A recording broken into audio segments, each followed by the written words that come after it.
Hey, this is Michael Imhotep, founder of the African History Network, host of the African History Network show. I'm a talk show host, researcher, lecturer, writer, and historian. It is Thursday, June 16th, 2022, and we are live. So I want to do a special broadcast today.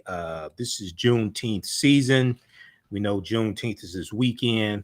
I was interviewed by three different media outlets on Wednesday, dealing with Juneteenth and the history of Juneteenth, dealing with African American history, politics, etc.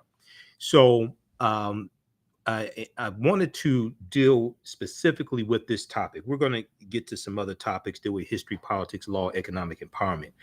But the main focus of this broadcast, I want to deal with the topic of Juneteenth is a national holiday. Now what? Juneteenth is a national holiday. Now what? Everybody give us a thumbs up, give us a heart, give us a like, share this broadcast to your social media platforms, invite your friends to tune in also. The reason why I wanted to talk about this topic, I was on the Tammy Mack Business of Being Black show on Fox Soul TV on Wednesday. I was on with Dr. Carl Mack, and we were talking about should Juneteenth be a federal holiday or not.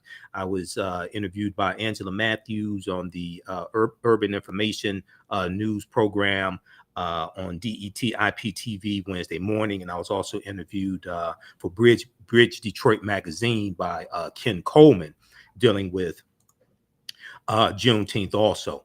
And one of the things that I talked about is, yes, Juneteenth is a celebration of freedom. Yes, Juneteenth is a celebration of those enslaved Africans in Galveston, Texas, getting the news that they were free. One, we have to correct the history and protect the history and dispel some myths about the history of Juneteenth, okay? Because that's one of the things I'm going to do in this broadcast, dispel some myths about the history of Juneteenth. But more importantly, we have to understand, how do we use the Juneteenth holiday? Does Juneteenth become a Black version of the 4th of July, or as Dr. Ishaka Musa Barashango called it, the 4th of July in his books, African People and European Holidays and Mental Genocide? Is Juneteenth just about cookouts and parties and music, things like this? Or do we incorporate history into Juneteenth, the history of the Civil War, the history of Juneteenth, the Reconstruction Era, 1865 to 1877, the Jim Crow era, the Civil Rights Movement, the Great Migration, incorporate the history of African people into Juneteenth, as well as the transatlantic slave trade? We have to incorporate that into it. We have to deal with politics. We have to educate our people about politics and law and economic empowerment when we come together for Juneteenth. So we have to turn Juneteenth into a powerful celebration, an educational celebration, as opposed to just having a cookout, having a day off from work, having a paid day off from work, etc. So that's what I'm going to focus in on this broadcast. Okay, how's everybody doing? Give us a thumbs up, give us a heart, give us a like, share this broadcast on your social media platforms, invite your friends to tune in as well. I'll also let you know about the online history classes that I teach on Saturdays and Sundays, from the Civil War to the Civil Rights Movement and Black Power, 1865 to 1968, and Ancient Kemet, the Moors, and the Ma'afa, understanding the transatlantic slave trade, where they didn't teach you in school. And I'll let you know where I will be speaking for Juneteenth also. All right. So I want to look first here at this article, because we're going to dispel some myths dealing with history. Okay. Because Juneteenth was not the last day of slavery. And it's a good thing that Juneteenth is a federal holiday, because it forces America to deal with a history that Republicans in many state legislatures are passing laws to suppress the teaching of this history. But if you watch my broadcast in the past, Juneteenth, if you watch the broadcast that I did, I aired last year. I aired the interview that Angela Matthews did with me, dealing with Juneteenth as well. And I was in Atlanta. I said we have to correct the history and protect the history. Okay, so we know that June 17th, 2021, know that Joe Biden signed into law the Juneteenth bill. This bill was Representative Sheila Jackson Lee of Texas. She's the same woman that's the sponsor of the HR 40 reparations bill. Okay. Juneteenth and reparations are connected. If you don't think they're connected, you haven't done the research, you haven't been studying any of this stuff. Okay. So we know that President Joe Biden signed the bill into law June 17th, 2021. All right. And Biden and Vice President Kamala Harris at the ceremony for the signing, a day marking the emancipation of enslaved people at the after the Civil War. Hold on, just a second here. Just a second. Hold on.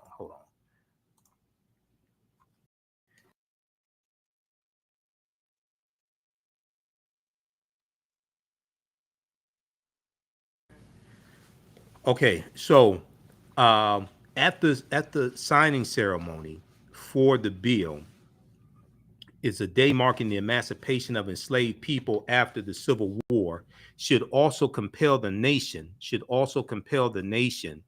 to work to achieve equality in education and economics and in other areas. It's important for us to go to whitehouse.gov and read about the signing of Juneteenth, read about the bill, read articles like this about what was said there. We have to leverage the Juneteenth holiday and Juneteenth weekend to bring about legislation, to bring about policy, to deal with the racial wealth gap, to deal with reparations, to deal with the health gap and things like this. Okay. Juneteenth can be the launching pad for that. Okay. We shouldn't just be happy. And I'm not saying people are happy, but we shouldn't just settle for a federal holiday. Okay. Folks, the promise of equality is not going to be fulfilled until we become real. It becomes real in our schools and in our main streets and in our neighborhoods, President Joe Biden said at the signing ceremony of the Juneteenth bill. He said it's not going to be fulfilled as long as our sacred right to vote remains under attack. We can't rest until the promise of equality is fulfilled for every one of us. Okay, now, very important that President Joe Biden said here. Okay, then I'm going to get into some of the history of Juneteenth and why some of the history is false and why we have to correct this history. All right. Now, we know Opal Lee, 94-year-old activist from Fort Worth, Texas. We know she led marches to get Juneteenth made into a federal holiday also. So hats off to that sister. CBS News just interviewed her Wednesday morning. That's at CBS News on YouTube. Watch that interview. We're going to talk some about this also on the African History Network show on Sunday, 9 p.m. to 11 p.m. Eastern Standard Time, my Sunday, June 19th show, the African History Network show. Okay, but it talks about here in her in her own remarks, Vice President Kamala Harris noted that it took more than 2 years after the issuing of the Emancipation Proclamation in 1863, which declared the end of slavery in the United States, for enslaved Black people to actually become free. The emancipation, that's false. This is one of the things I'm talking about. The Emancipation Proclamation did not free the slaves. No, it did not. If you go to archives.gov, which is the Library of the Library of Congress, if you go to archives.gov, or if you go to loc.gov, which is the archives.gov is the U.S. National Archives, and loc.gov is the Library of Congress. Okay, if you go to those, and I'm pulling up the Emancipation Proclamation here at history.com. Okay, if you go to those websites, you can read the Emancipation Proclamation. Last year around this time for Juneteenth, I spent half the time cussing at the TV and reporters on the TV getting this history wrong. This is why, even though Juneteenth being a federal holiday is a good thing if we use it correctly, it is a good thing if we use it correctly. Some of this history we have to correct because it's wrong. It was the 13th Amendment ratified December 6, 1865. When Georgia ratified the 13th Amendment, that's what legally freed the slaves, because you had to amend the U.S. Constitution. The Emancipation Proclamation stated that the slaves in states that were in rebellion Those slaves were freed, okay? But the slaves in the border states like Missouri, Delaware, Kentucky, Maryland, they were still slaves. This is why we have to go read these documents, okay? I'll show you history.com in just a second. I want to stay on this article here from the Washington Post. Once again, this name of this article here from the Washington Post, you can go read the entire article, okay? Juneteenth holiday marking the end of slavery becomes law after decades of inaction. This is from June 17th, 2021, the day the bill was signed into law. All right. So when we have our Juneteenth celebrations, we have to deal with the real history. Okay. I'm listening to, I was listening last year, news report after news report got this history wrong. This was not the last day of slavery. This is not the last day of slavery. I'm going to explain to you why. Okay. Now, and this is not an attack on Vice President Kamala Harris. I don't want you to get the wrong idea here. A lot of this history is wrong. But if Juneteenth did not become a federal holiday, we wouldn't be having these conversations. There's numerous articles. I just checked today on Google. The past few days I've been Googling Juneteenth to see the new articles written. We wouldn't have this conversation about this history if Juneteenth did not become a federal holiday. Okay? But we have to correct the history and protect the history. All right. So there was a statement that Biden made right here, third paragraph from the top. This is one of the differences between Biden and Trump. One of the huge differences between Biden and Trump. President Joe Biden said, great nations don't ignore their most painful moments, they embrace them. Great nations don't ignore their most painful moments, they embrace them. Great nations don't walk away. We come to terms with mistakes we made, and remembering those mistakes, we begin to heal and grow stronger. Okay. Now, you've heard me say numerous times before, America needs a massive history lesson. America needs a massive history lesson. Juneteenth, as well as the June 1st Day of Remembrance of the Tulsa Race Massacre, that gives us an opportunity to give America the massive history lesson that it needs. And this takes place during the month of June, which is Black Music Month. We have to understand how to use these tools, okay, to bring into existence the legislation that we want. Now, this article here is from the New York Times. This is from June 16, 2021, okay, last year. Most Americans know little or nothing about Juneteenth. When I hear people talk about reparations, okay, and it's important to pay attention to what's taking place in California with the California Reparations Task Force. And we've been talking about this on the African History Network show. So if you don't listen to the African History Network show, Sundays, 9 p.m. to 11 p.m. Eastern Standard Time, and we broadcast here on our Facebook fan page, the African History Network, and my YouTube channel, Michael Imhotep, and also on 9:10 a.m. the Superstation WFDF here in Detroit, because I do radio here in Detroit. Okay. What's taking place with the California Reparations Task Force is monumental. And the 500-page report that they just released, dealing with how the history of slavery and racism and Jim Crow segregation has harmed African Americans, not just in California, but throughout the country, and continues to do us harm.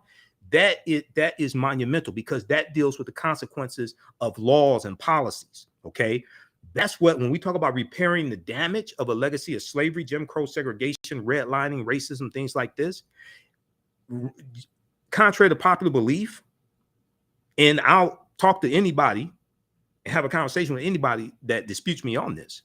Contrary to popular belief, repairing the damage is not just in the form of monetary compensation. You also have to change the laws and policies that inflicted the damage in the first place and continue to inflict the damage. So let's look at this here, and then I'm going to show you quickly an article that we talked about this past Sunday that deals with the California Reparations Task Force. So most Americans know little or nothing about Juneteenth, poll finds. Academics believe that increases in the numbers of Americans familiar with the holiday, which commemorates the end of slavery. Once again, this is wrong. New York Times, they got it wrong. Juneteenth was not the end of slavery. End of slavery, you could say legally, would be the 13th Amendment. Juneteenth commemorates when enslaved Africans in Galveston, Texas, got the word that they were free. Major General Gordon Granger delivers General Order Number 3, and they go through Texas for a number of days delivering that general order. Okay, June 19th was the date that was agreed upon to celebrate, but that wasn't the only day that the General Order Number 3 was delivered. Okay, so if we look at this here quickly, more than 60% of Americans know little or nothing at all. More than 60% of Americans know nothing at all or only a little bit about Juneteenth. Okay, now when you read the study, now this was a poll done by Gallup. Okay, when you read this study, of course, African Americans knew more about Juneteenth than white Americans. All right, I would argue a lot of what African Americans know about Juneteenth is incorrect. For 3 years, I've spoken in Atlanta at the huge 3-day Juneteenth festival, and I would talk to people about the history of Juneteenth. I would do presentations. A lot of people think a lot of our people still think the Emancipation Proclamation freed the slaves. No, it didn't. A lot of our people think that Juneteenth was the day that slavery ended in the U.S. No, it didn't, because there were slave owners, like a white slave owner named Martha Gibbs in Texas, who kept their slaves for an additional year and somehow kept the information from them that they were free for an additional year to get it's believed to get another year of work out of them and planting the crops, things like this.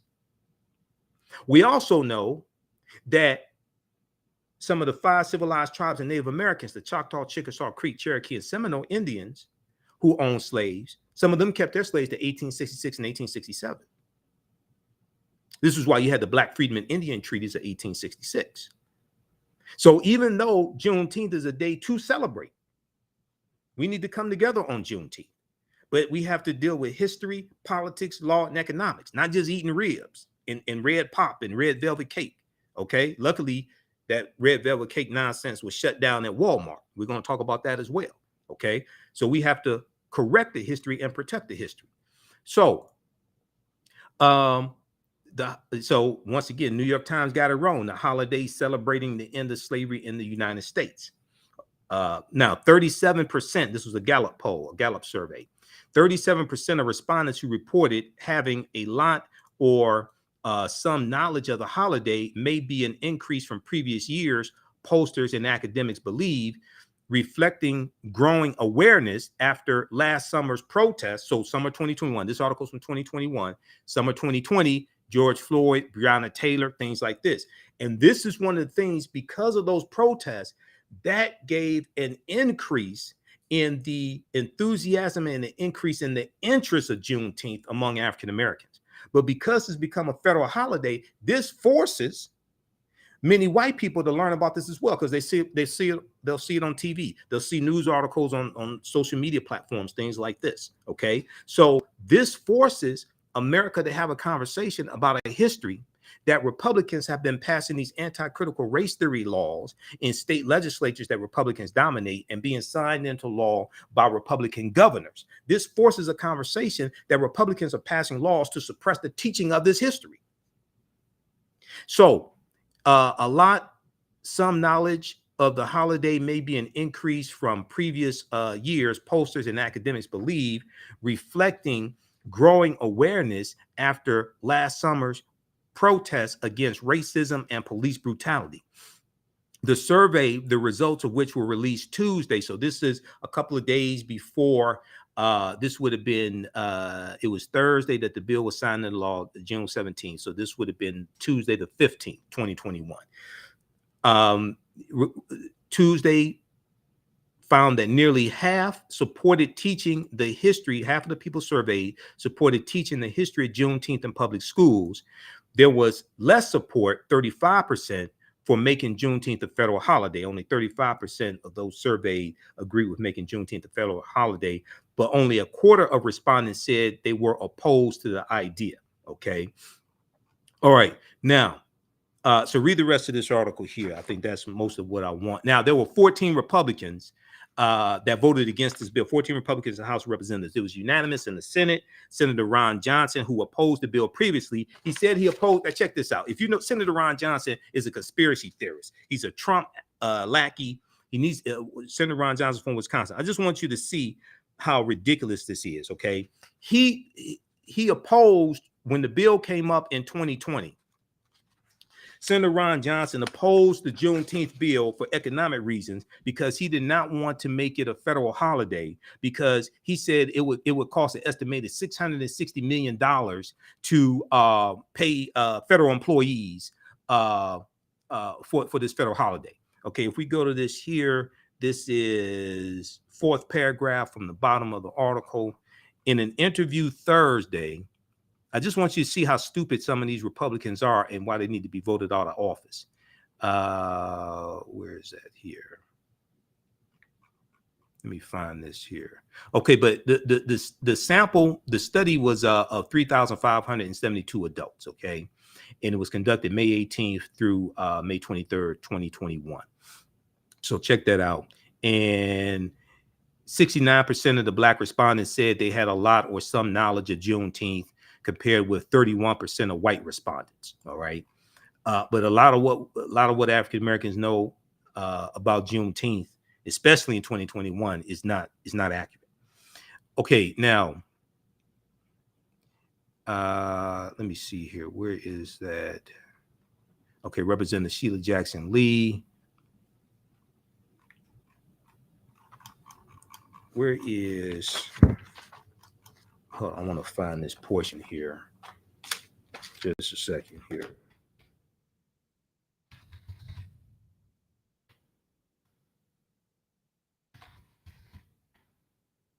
Oh, you know what? I need the article from the Washington Post. Is in this article here from the Washington Post.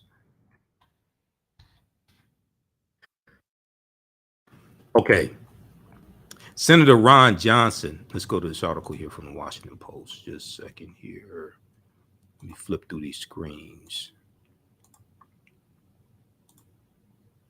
All right. Also, if you like cyber information, you can support the African History Network, $ TheAHNShow through Cash App.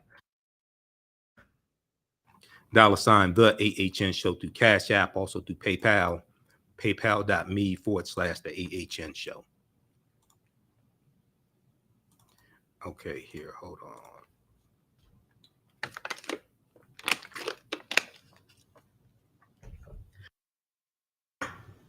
Okay, so it's the article from the Washington Post that I wanted. Okay, Senator Ron Johnson, Republican of Wisconsin, had blocked legislation of the Juneteenth bill 2020 after the murder of George Floyd in Minneapolis and the broader national reckoning on race that followed renewed momentum for the efforts to formally commemorate the day, marking, once again, Washington Post has it wrong, marking the end of slavery. And what you even saying that's when they got the word that they were free. It didn't end slavery in Texas. This is Washington Post getting it wrong also. It's safe to say this is when enslaved Africans in Galveston, Texas, got the word that they were free. And that's the date that was agreed upon, even though it's going to continue days after that. Major General Gordon Granger comes into Galveston, Texas, June 18th, with 2,000 Union troops to take back control of Texas on behalf of the Union and deliver General Order Number 3.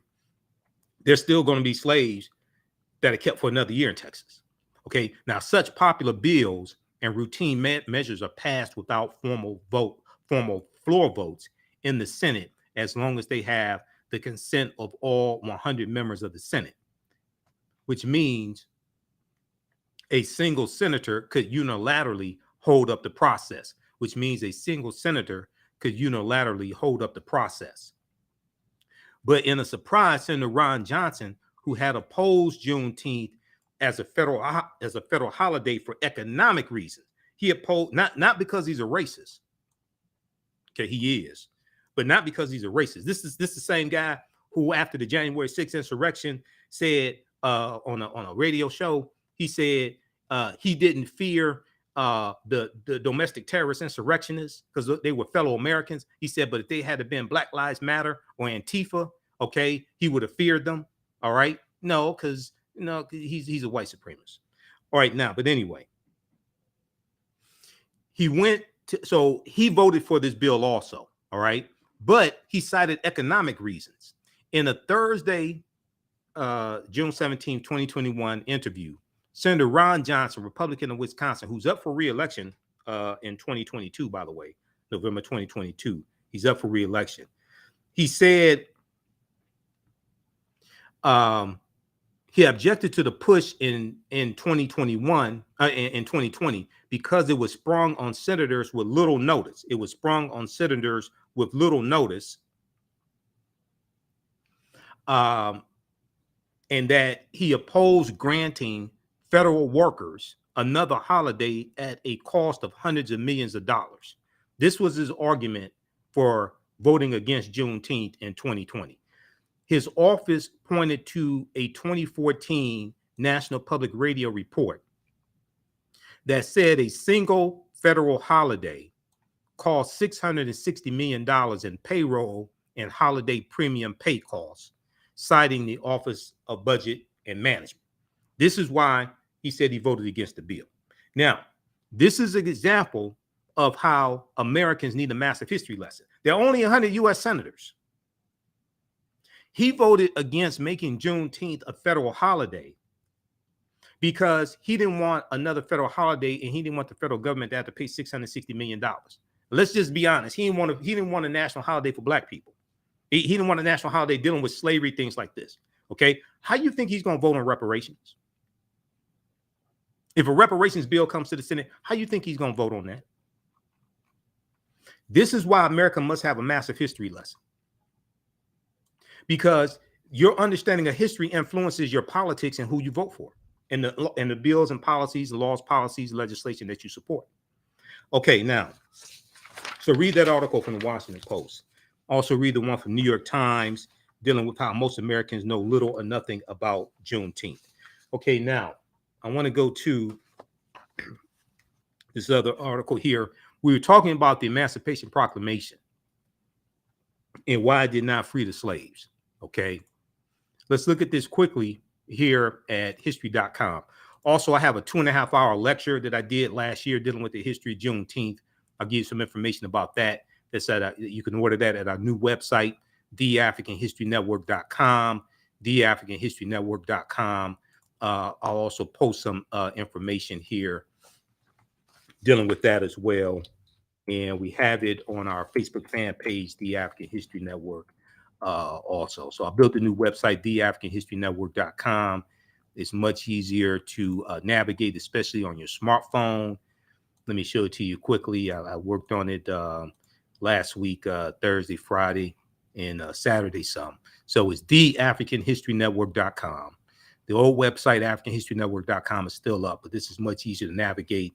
And we have a lot of my DVD lectures, things like this, information about the radio show, information about the online classes that I teach. You can register for all that here. But we have the information here. We scroll down. Okay, we have where I'm going to be speaking. We have that here. There's also an upcoming events page, which has where I'm going to be speaking. But these are some of my lectures here. And we have the Juneteenth lecture right here. Click right there. There's the Juneteenth lecture. You can order that. We also have it in digital download format as well.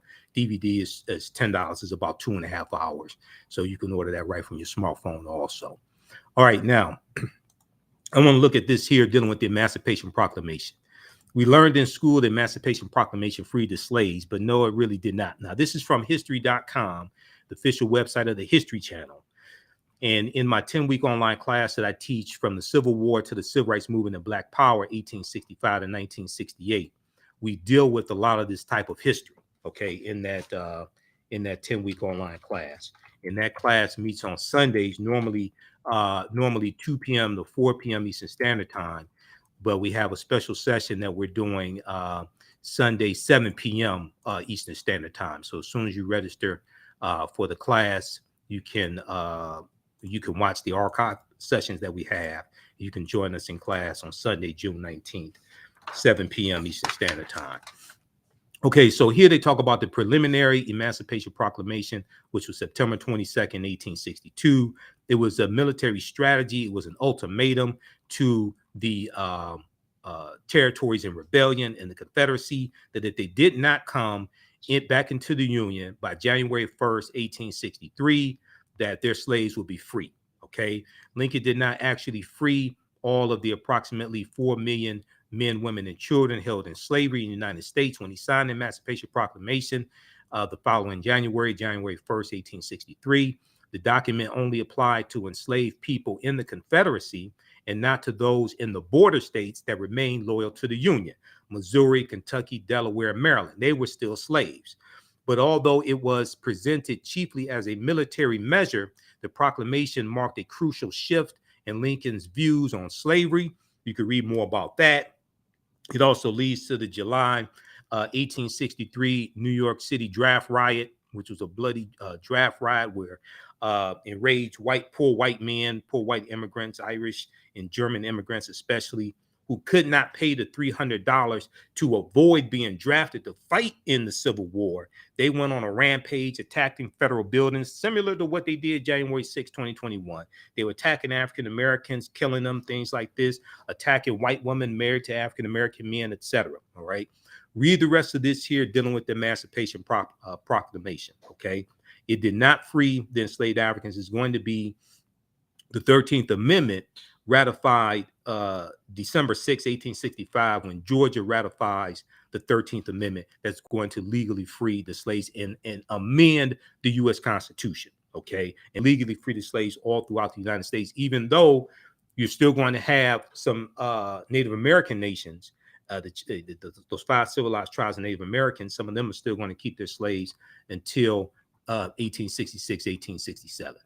All right, now, so let's look at this here. If we look at is one piece here that I want to, well, let me show you this here. I'm going to go to the slide presentation here. Let's pull this up.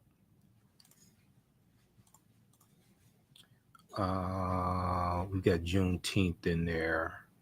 Okay. Yeah, let me pull this up right here. Right now, okay, this deals with the article from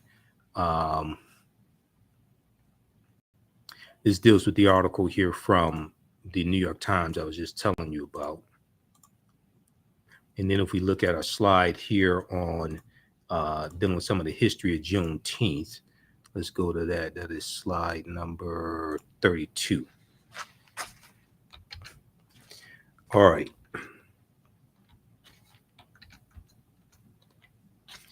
Okay, so June 19th, 1865, Galveston, Texas.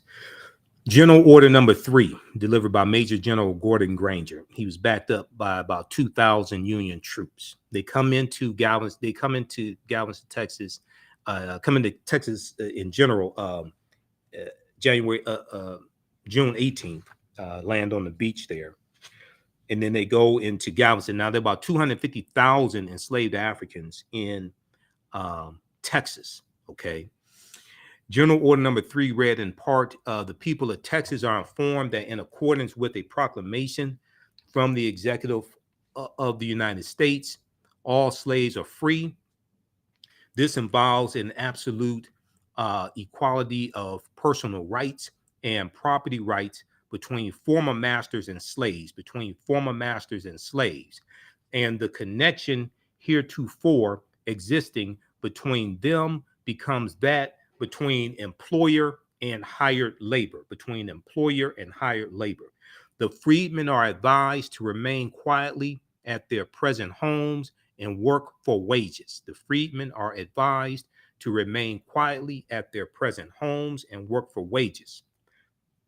They are informed that they will not be allowed to collect at military posts and that they will not be supported in idleness either there or elsewhere. Okay, so they wanted them to work for wages, negotiate wages with their former slave masters, things like this. Now, they're going to go through Texas for a number of days and deliver General Order number 3. Okay, once again, June 19th was the date that was agreed upon to celebrate and commemorate Juneteenth. That wasn't the only day that General Order number 3 was delivered, and the other slaves did not get the word either.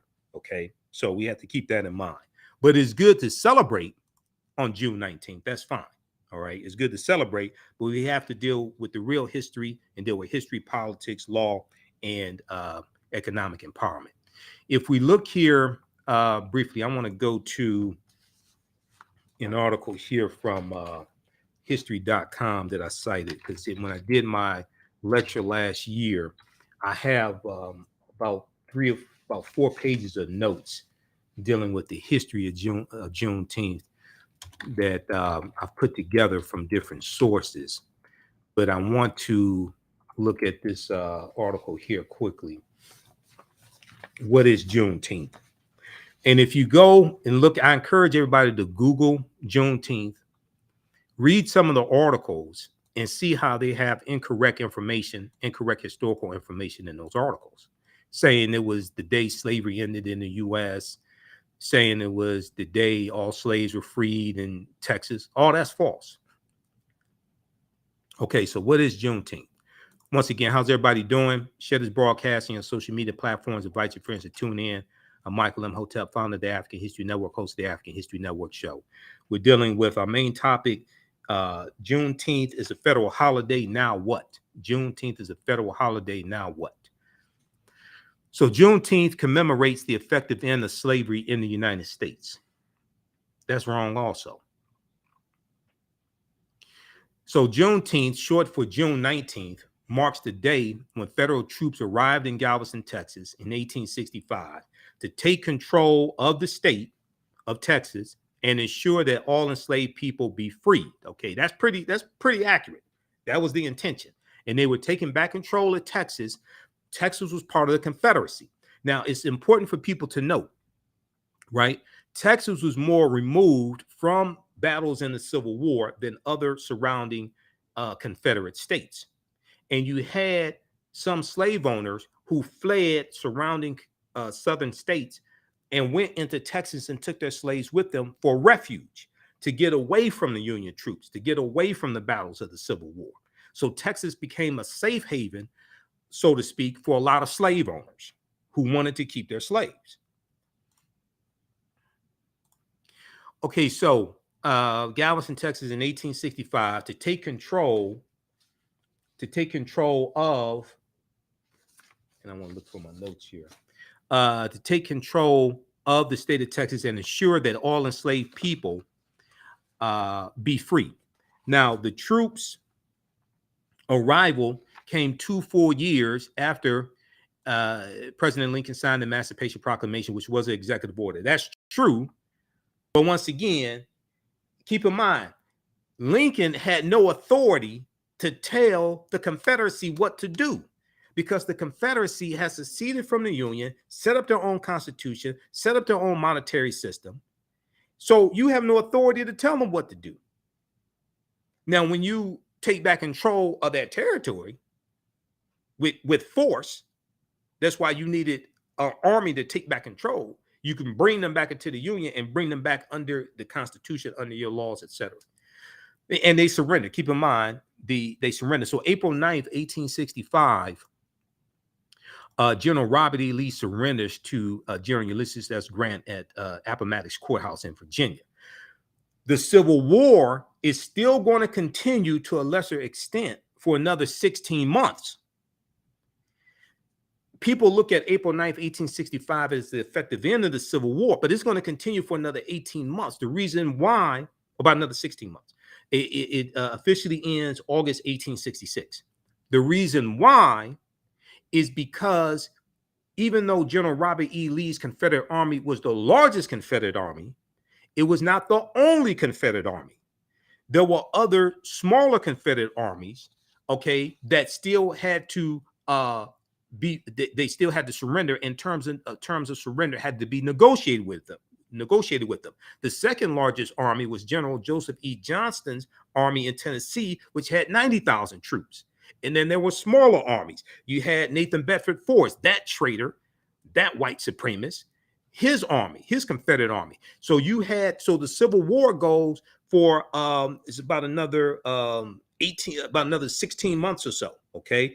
If you read this article here from history.com, this deals with why the Civil War ended 16 months after General Robert E. Lee surrendered. Why this? Let me pull this up quickly just to show you this, because a lot of times people don't know this information, don't know this history. Okay, which is which is why Juneteenth is a good thing. We have to incorporate this type of history into Juneteenth. Okay, why the Civil War actually ended 16 months after Lee surrendered. Okay, so read this article here from history.com. Once again, another good article from history.com. And this is some of the information that I teach in my online history classes, from the one I teach on Sundays, from the Civil War to the Civil Rights Movement and Black Power, 1865 to 1968. We specifically deal with this type of information. Why the Civil War actually ended 16 months after Lee surrendered. For one thing, things were a little confusing in Texas. And then also, now it would be more than 16 months before President Andrew Johnson would declare a formal end to the conflict in August 1866. Now, here is Ulysses S. Grant. Sorry, this is William Tecumseh Sherman. This is William T. Sherman of the Union negotiating the terms of surrender with General Joseph E. Johnston of Tennessee. Okay, for one thing, Lee had surrendered only his army of Northern Virginia to Ulysses S. Grant, General Ulysses S. Grant, who would become president. A number of other Confederate forces still remained active, starting with Joseph E. Johnston's army of Tennessee, the second largest Confederate army after Lee's. Okay, on April 12th in North Carolina, General Joseph E. Johnston and his men received news of Lee's surrender. The next day, General William Tecumseh Sherman's Union cavalry captured Raleigh, North Carolina, pushing Johnston's forces westward. Under relentless pressure from General Sherman, Johnston reached out to discuss peace terms. After the newly sworn-in president, Andrew Johnson, who was from Tennessee, who was actually a Democrat from Tennessee, the Republicans brought him onto the ticket to balance out the ticket, and they're trying to keep a civil war from exploding. And there were different compromises put in place and laws put in place to keep a civil war from taking place. Missouri Compromise of 1820, Compromise of 1850 after the Mexican-American War of 1846, 1848, Kansas-Nebraska Act of 1854. They kept for decades trying to keep this explosion from happening. That exploded April 12, 1861, that we call the U.S. Civil War, when with the attack on Fort Sumter in South Carolina. Okay.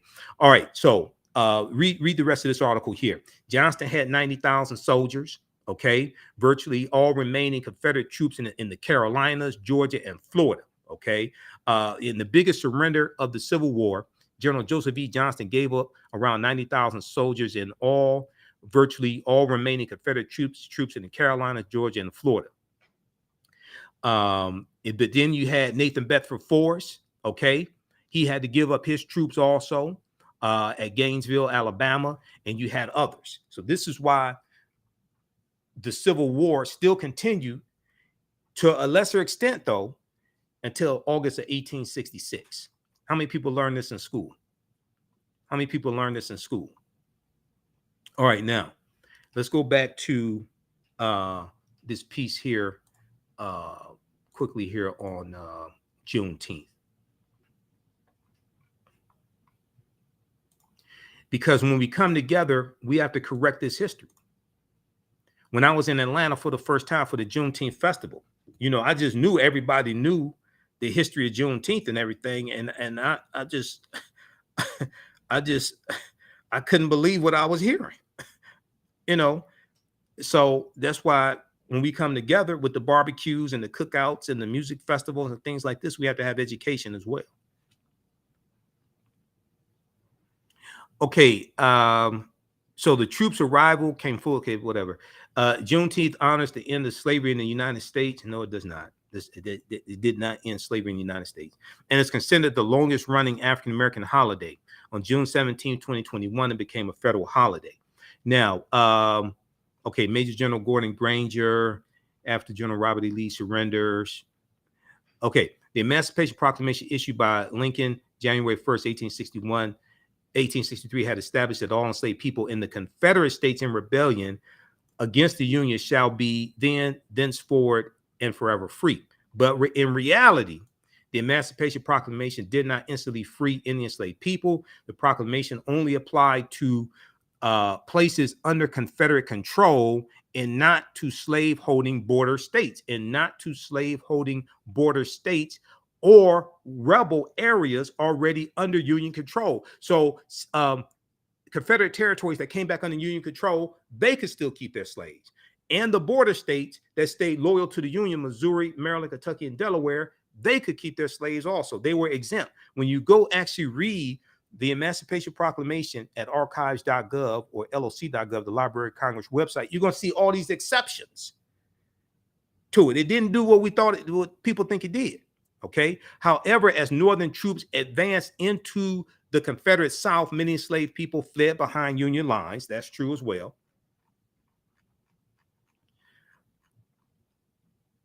Okay. So read the rest of this here. In Texas, slavery had continued as the state experienced no large-scale fighting or significant presence of Union troops. Many slave owners, many enslavers from outside the Lone Star State of Texas had moved to Texas as they viewed it as a safe haven for slavery, and they took their slaves with them. Okay. After the war came to a close in the spring of 1865, yeah, but it's going to keep going on to August 1866. Major General Gordon Granger's arrival in Galveston, Texas that June signaled freedom for Texas's 250,000 enslaved people. All the emancipation did not happen overnight for everyone. Although, pay attention to this here. See, this is what I'm saying. It didn't end slavery in Texas. We can celebrate that day when they got the news, and they had celebrations that they were free. I mean, some of y'all celebrate when you get divorced. Some of y'all celebrate when Friday comes and you leave work and don't have to go back to Monday. Think about being an enslaved African in Texas and you find out you're free. Hell yeah, they celebrated. I ain't mad at them. Although emancipation did not happen overnight for everyone, in some cases, enslavers withheld the information until after harvest season. Celebrations broke out among newly freed Black people, and Juneteenth was born. I've read some of the slave narratives. I don't blame them for celebrating. Absolutely. Now, that December, slavery in America was formally abolished with the adoption of the 13th Amendment when Georgia ratified the 13th Amendment December 6, 1865. That the following year, the year following 1865, freedmen in Texas organized the first of what became the annual celebration of Jubilee Day on June 19th. In the ensuing decades, Juneteenth commemorations featured music, barbecues, prayer services, and other activities. And as African Americans migrated from Texas to other parts of the country, the Juneteenth tradition spread. The Great Migration, 1915 to 1970, 6 million African Americans migrate out of the South and up north. Okay, migrate out of the South and up north. And it totally changes this country, but they take their traditions with them. 1879, the Black Exodus. 1879, largely coming from Louisiana and Texas. 6,000 African Americans migrate from Louisiana and Texas, and they go out to Kansas, okay, looking for a better way of life. They take their traditions with them. So as African Americans migrate out of Texas, okay, and go to other parts of the U.S., they take these traditions with them. They may they may call it Juneteenth, they may call it something else, okay, but they take these traditions with them. This is why Juneteenth is not just a Texas thing. Okay, this is why Juneteenth is not just a Texas thing, it's an African American thing. We go all across the country, just like Motown music is not just a Detroit thing. Even though Motown music started in Detroit, it went across the country, it went around the world, but it definitely went across the country and it had an impact across the country. So African Americans across the African Americans across the country should definitely celebrate Juneteenth, but we have to correct the history and protect the history. And we have to incorporate history, politics, economic empowerment, and law into this and use Juneteenth as coming together, not just as a time for celebration and having fun and things like this. That's cool. I understand that. But we have to use this as a time when we come together to educate our people as well, especially politically, economically. We should, that weekend, we should focus as much as possible supporting African-American owned businesses. When I go to the Juneteenth, the 3-day Juneteenth parade and festival, the parade and music festival in Atlanta that Bob Johnson puts on, not Bob Johnson from BET, but another Bob Johnson. There's at least 100 Black vendors there. I'm one of them. This year, I'm here in Detroit because I'm speaking at different places, and I ain't paying to go to Atlanta. It's still too damn expensive. I'm sorry, I can't do it. I don't have it like that. All right, but okay, I will be broadcasting live Sunday, the African History Network show, 9 p.m. to 11 p.m. Eastern Standard Time. Also, I will be doing special sessions of my online history classes this weekend. So if you have not registered for my online history classes that I teach on Saturdays and Sundays, Ancient Kemet, the Moors, and the Ma'afa, Understanding the Transatlantic Slave Trade, what they didn't teach you in school. I normally do that on Saturdays, 2 p.m.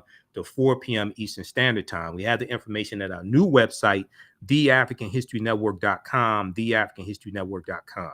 Okay, so I'm going to do a special session on Saturday, June 18th, 10 a.m. We do the sessions live. All the sessions are archived and recorded. You can go back and watch it anytime. Okay. So if you miss it 10 a.m., if you register for the class, you can go back and watch it. I'm going to do a special broadcast 10 a.m. because I'm speaking Saturday afternoon out in Mount Clemens, Michigan. So I won't be able to do the class at the regularly scheduled time. And then on Sunday, I'm speaking at a church, St. Clement's Church out in Inkster, Michigan, Sunday morning, and then I'm speaking Sunday morning and early afternoon. And then I'm speaking at another event in Inkster that's around the corner. So we're going to do a special session of my Sunday class from the Civil War to the Civil Rights Movement and Black Power, 1865 to 1968.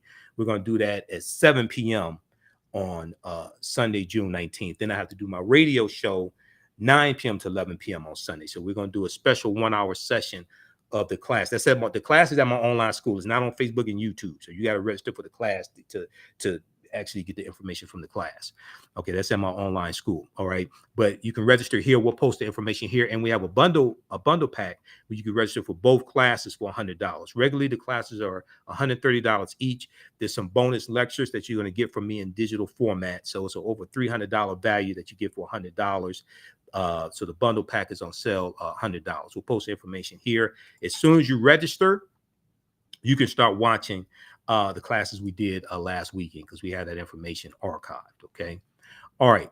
I want to go back to, okay. So we did the article from history.com, and I want to go to this here. Let me see. Okay. I made notes of what I wanted to talk about, and we got that. Okay. Now there was a good article here just to give you an example of, where is that? Martha Gibbs. This was a white woman who was in Texas, and she kept her slaves. Let me see. That was dealing with white women and slavery.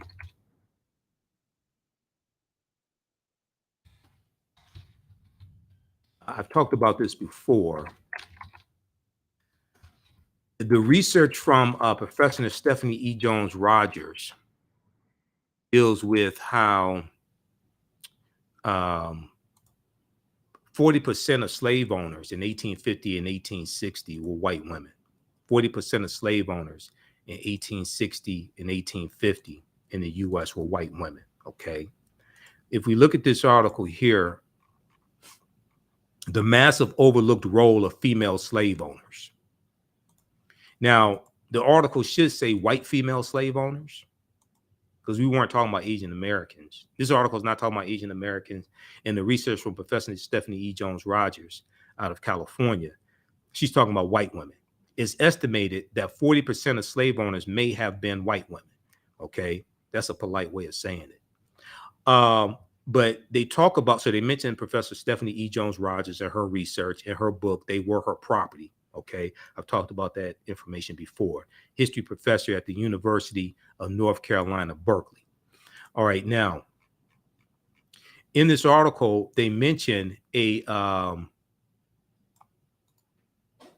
white slave owner in Texas named Martha Gibbs. Martha Gibbs. And I want to go to that here. Okay. Slaveholding parents typically gave their daughters more enslaved people than land. More enslaved people than land, said Professor Stephanie E. Jones-Rogers, whose book, They Were Her Property, White Women as Slave Owners in the American South, came out in February 2019. What this means, quote, what this means is that their very identities as white Southern women are tied to the actual or the possible ownership of other people. What this means is that their very identities as white Southern women are tied to the actual or the possible ownership of other people. Okay. Now, white women were active and violent participants in the slave market. They bought, sold, managed, and sought the return of enslaved people in whom they had invested, in whom they had a vested economic interest, So, see, when I read things like this, and I've been studying history for 30 years, okay, founded the African History Network in 2010. I speak all across the country. Go back to Ron Johnson, not Ron Johnson on a different world, but Senator Ron Johnson from Wisconsin. The trillions of dollars that African people have generated for this country over, just look at 246 years of slavery, but say 400 years, 1619 to 2019, just say 400 years or 403 years now, okay? Yes, I know that African people are the original people in North, Central, South America, and we've been here in this land. We call it the United States of America at least 51,700 years. I understand that. And Dr. David Imhotep's work, I've interviewed him, 14, 15 times. I understand that. But when I hear people like Senator Ron Johnson say that he didn't want the federal government to pay $660 million for another paid federal holiday in overtime, that's just ridiculous. After all that African people have done for this country, that's just ridiculous. But this is why America must have a massive history lesson to understand what African Americans have contributed to this country. And when we talk about repairing the damage of slavery and racism, Jim Crow, segregation, things like this, it's not just 246 years of slavery. What happened after slavery ended, and the laws and policies put in place that continue to maldistribute wealth, power, and resources. This is why the 500-page study that the California Reparations Task Force put out is so monumental. It came out June 1st, 2022. The California's first in the nation task force on reparations for Black Americans said it has documented 170 years of systemic discrimination by the state of California and demanded comprehensive reparations for those harmed by that history of government-sanctioned oppression. But they also deal with the United States government in general, not just state government in California. In a 500-page report released Wednesday, June 1st, 2022, a legislatively mandated task force argues that the present-day wealth gap between Black and white Americans in California and the rest of the country is a direct result of slavery, Jim Crow laws, redlining, and other government policies that have locked African Americans into failing schools and over-policed communities. Have locked African Americans into failing schools and over-policed communities. Segregation, racial terror, harmful racist neglect, and other atrocities in nearly every sector of civil society have inflicted harms which cascade over a lifetime and compound over generations, the 500-page report said. The task force called its interim report the most extensive document on government discrimination against the Black community since the landmark 1968 Kerner Commission report that President Lyndon Johnson, he accepted the report, didn't agree with all the findings, basically set it to the side and did not implement what the report recommended.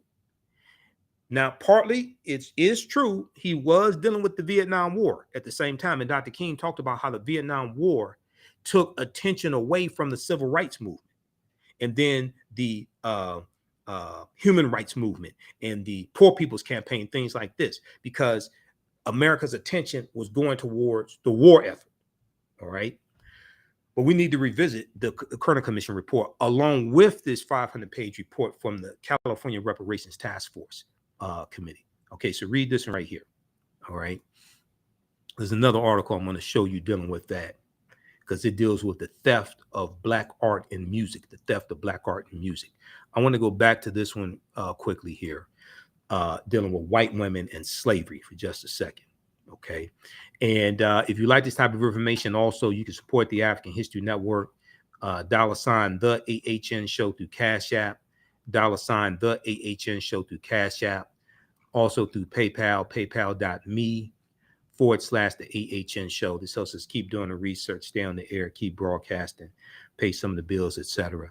And you can still register for the online history classes that I teach on Saturdays and Sundays. And I posted the link here for the bundle pack, and where you can register for the classes individually. And we have the information at our new website, TheAfricanHistoryNetwork.com, TheAfricanHistoryNetwork.com. Okay, I want to go back to this piece here dealing with white women and slavery. This is the type of information that America has to be exposed to.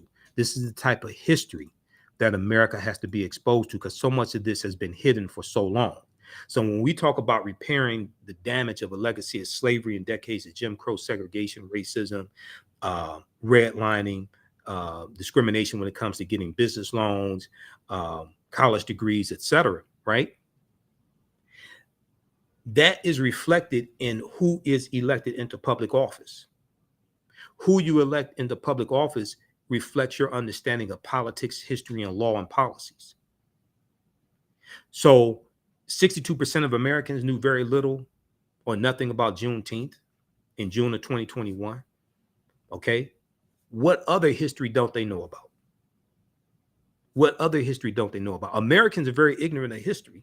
Americans are very ignorant of when it comes of what's in the U.S. Constitution also. If we look at this article that I cite oftentimes, when I say ignorant, I'm not saying stupid. They're different. Some of them are stupid. We saw them storm the U.S. Capitol building January 6, 2021, said the president invited us. The president has no control over the U.S. Capitol. That's not his house. He can invite you to the White House. He can't invite you to the U.S. Capitol building. You're on your own, player. You trespass and y'all being prosecuted. You're on your own. The president, and notice, Donald Trump did not give a single one of those domestic terrorists, insurrectionists, a presidential pardon because he didn't care about them. You got used by a pimp. That's what happened. You got used by a white supremacist political pimp. That's what happened.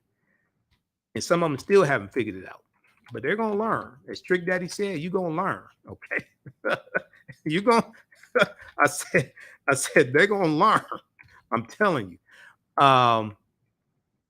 This is piece here I want to go to. This was a study that came out, I think it was 2018. The U.S.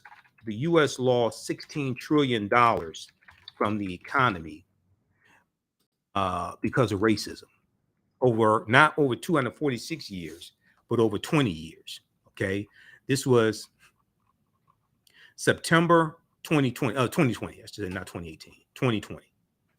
This gives you an example of what I'm talking about. So this is why when I was on the Tammy Mack show on Fox Soul TV on Wednesday, June 15th, and we were talking about Juneteenth and Juneteenth being a federal holiday and should it be a federal holiday, conversation about reparations came up. And Dr. Carl Mack and I, we talked about legal arguments for reparations based upon Article 1, Section 9, Article 1, Section 9, Clause 1 of the U.S. Constitution, which led to the abolishment of the international transatlantic slave trade, and that went into effect January 1st, 1808.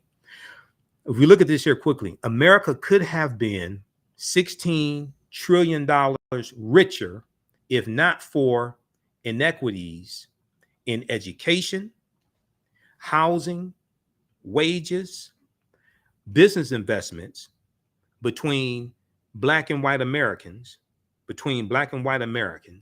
over the past 20 years, new research concludes, okay?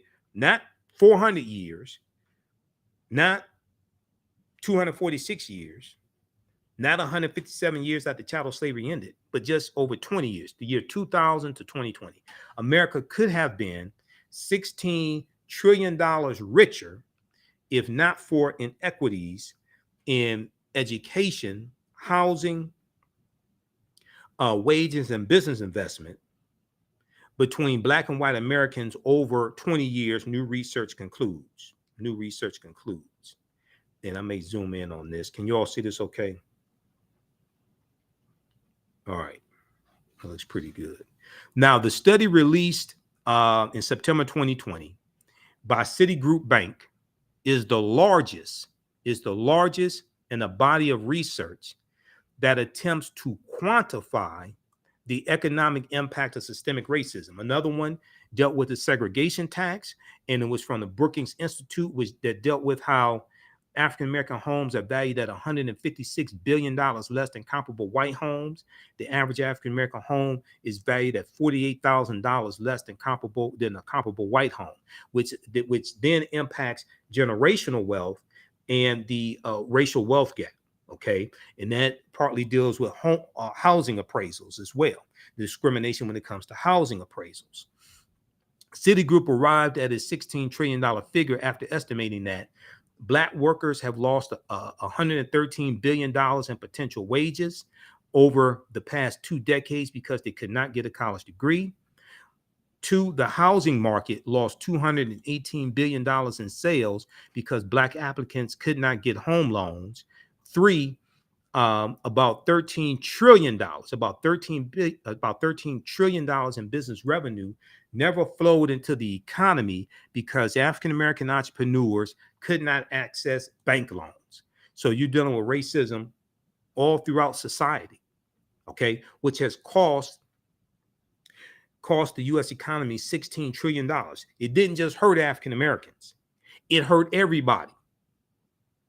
The brunt of the racism was directed towards African-Americans, but it negatively impacted everybody.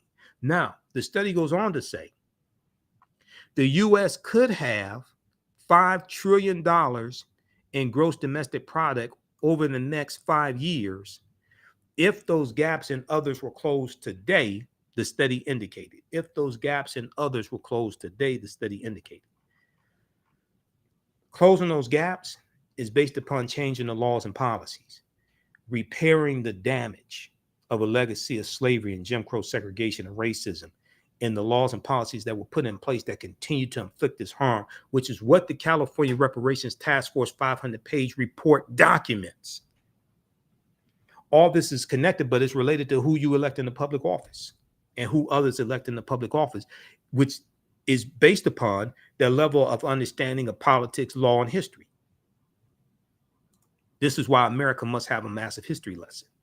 And we can use Juneteenth and the race in the June 1st commemoration of the Tulsa Race Massacre, which a lot of people did not know about across the country. You know, more African Americans knew about it, but a lot of people across the country did not know about the Tulsa Race Massacre. let's go back quickly to this article here dealing with the massive overlooked role of white women when it came to owning slaves. So they bought, sold, and sought the return of enslaved people in whom they vested economic interest. Owning a large number of enslaved people made a white woman a better marriage prospect. They said a woman. They should say, be specific, say a white woman. Owning a large number of enslaved people made a white woman a better marriage prospect. Once married, white women fought in courts to preserve their legal ownership over enslaved people as opposed to their husband's ownership, and often won. Quote, for them, slavery was their freedom, said Professor Stephanie E. Jones Rogers in her book, They Were Her Property. For them, for white women, slavery was their freedom. Now, there's a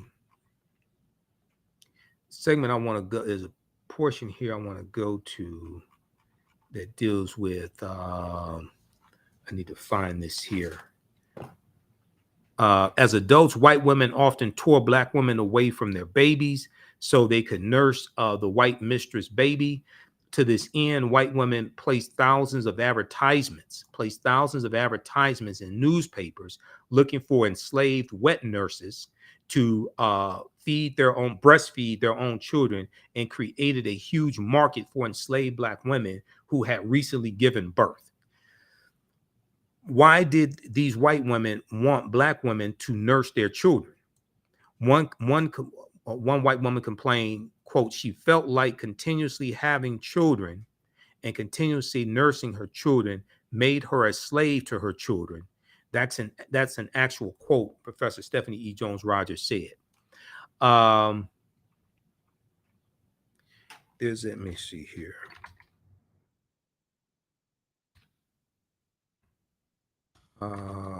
There is, let me find this here. There's a part that I want that deals with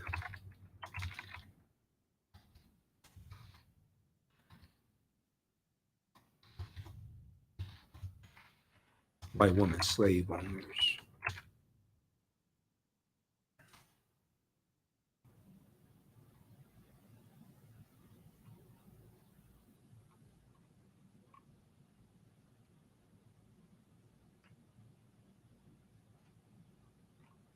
Okay, I think face-to-faceafrica.com has an article on this.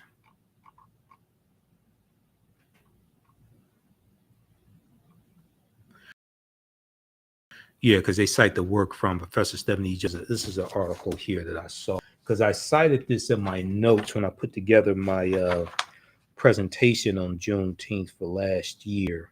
And I have a printed copy of it here. I'm going to start writing articles again, since I don't have to do the African History Network show 6 days a week. They do it on Sundays. So I'm going to start. Can I get past this ad? I'm going to start writing some articles. Yeah. So if we look here, close out some of these ads. Face-to-faceafrica.com. Let's look at this article here. This deals with 3 unforgivable ways. Hold on. 3 unforgivable ways white women profited from slavery. This is from February 21st, 2019. And they cite Stephanie E. Jones Rogers' research here in the article. Okay, I can't close that ad out. They mention Martha Gibbs here, who's the white woman slave owner I was referencing.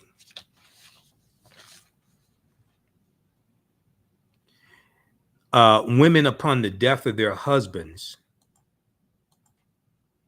inherited more slaves than land. Thus, enslaved people usually became their primary source of wealth.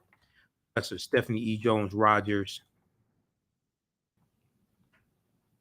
writes that white women took an active part in the slave market, profited from it, and used it for economic and social empowerment, as evidenced by female slave holder named Martha Gibbs. Okay. Now, the sawmill owner in Mississippi that Martha Gibbs, then a sawmill owner in Mississippi, Martha Gibbs owned a large number of slaves and was in charge of their daily management. When the Confederates surrendered, Martha Gibbs led some of her enslaved workers to Texas at gunpoint and forced them to work for her until 1866. Slate.com reports Stephanie E. Jones Rogers as saying in her book. See, this is what I was saying, that Texas served as a refuge for many slave owners during the Civil War, and they fled surrounding states like Mississippi and things like this, and went into Texas because there was less of a presence of Union troops in Texas, and they took their African slaves with them. She kept them and Martha Gibbs kept them enslaved till 1866. That's after Juneteenth, June 19th, 1865. She kept them enslaved to 1866. Now, most of the white women showed independence in their handling of their enslaved workers, often calling off the bluff of their husbands. When their husbands passed away, they still made wealth by their continuous control of the enslaved Africans who would continue to work for them. All right. Okay, so read the rest of this article here. 3 unforgivable ways white women profited from slavery. And they cite the piece from slate.com also. All right, now, let me close this out. Okay.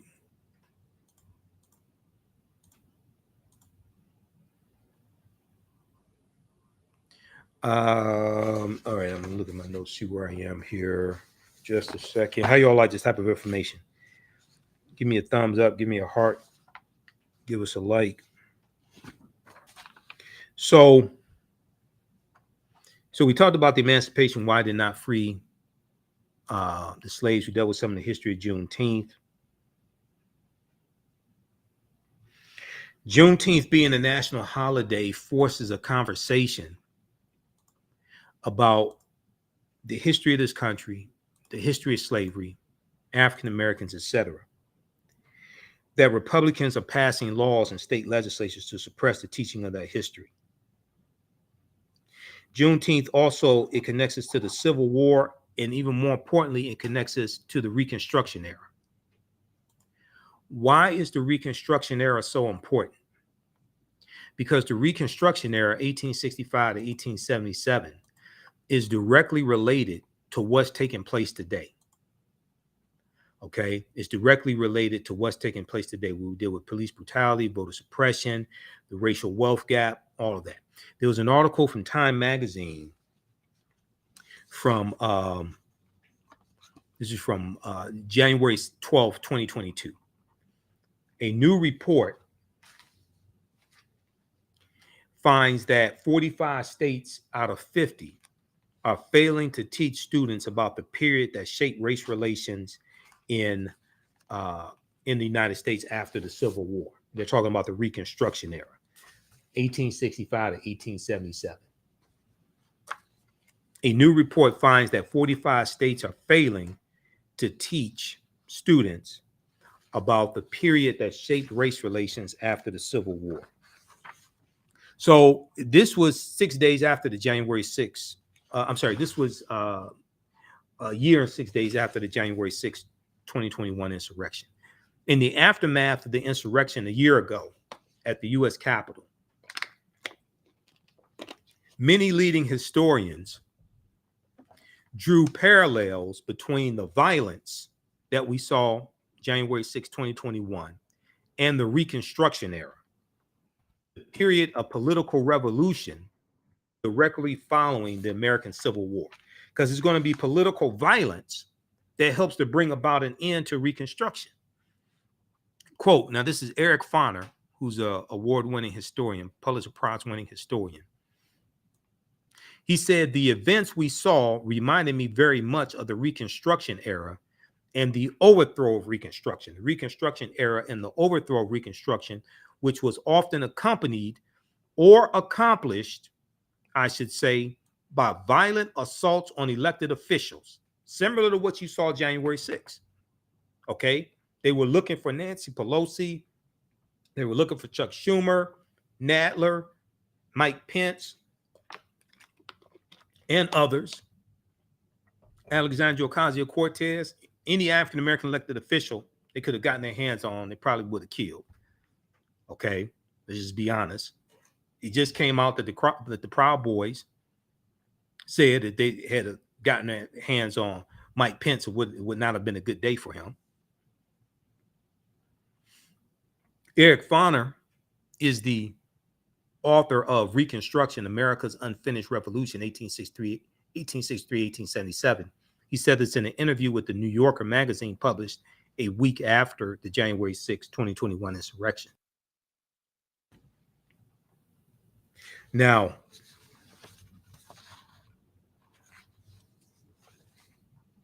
scholars say that studying the aftermath of the Civil War, scholars say that studying the aftermath of the Civil War, now Civil War is 1861, 1865. Reconstruction is 1865, 1877. Then you have to study the Jim Crow era, okay, which comes after Reconstruction and leads us to the Great Migration of 1915, 1970, and World War I, 1914, 1918, World War II, 1939, 1945. The Civil Rights Movement, starting with Brown versus Board of Education, 1954. So we see how all these historical events are connected. Scholars say studying the aftermath of the Civil War can help put in context many of the most seminal events in the U.S. in recent years, okay? From the brutal murder of George Floyd by police in Minneapolis, Minnesota in 2020, to the voter suppression laws enacted after African Americans played a big role in helping Joe Biden and Vice President Kamala Harris helped them become president and vice president in 2020. But keep in mind, January 6th insurrection, that was the day after the January 5th special runoff elections in Georgia. And the two Democrats beat the two Republicans. And Reverend Raphael Warnock became the first African-American U.S. senator from the great state of Georgia that passed a law in 1963 to keep African-Americans from winning statewide elections. That was the 1963 law championed by Denmark Groover, who was a member of the state legislature. He was a white supremacist segregationist Democrat. He was a member of the state legislature in Georgia, and he championed the statewide elections law that stated that if no candidate got more than 50% of the vote, you had to have a runoff election between the two top vote getters. Okay. This was specifically designed to help to keep African Americans from gaining statewide power, governor, U.S. senator, things like this. All right. The reason why is because if all the African Americans voters, if they put their votes, their support behind one African American candidate, okay, and that person won, then this gave white people a do-over. So the white candidate could come in the general election, and all the white voters could put their votes behind one white candidate, regardless of political affiliation.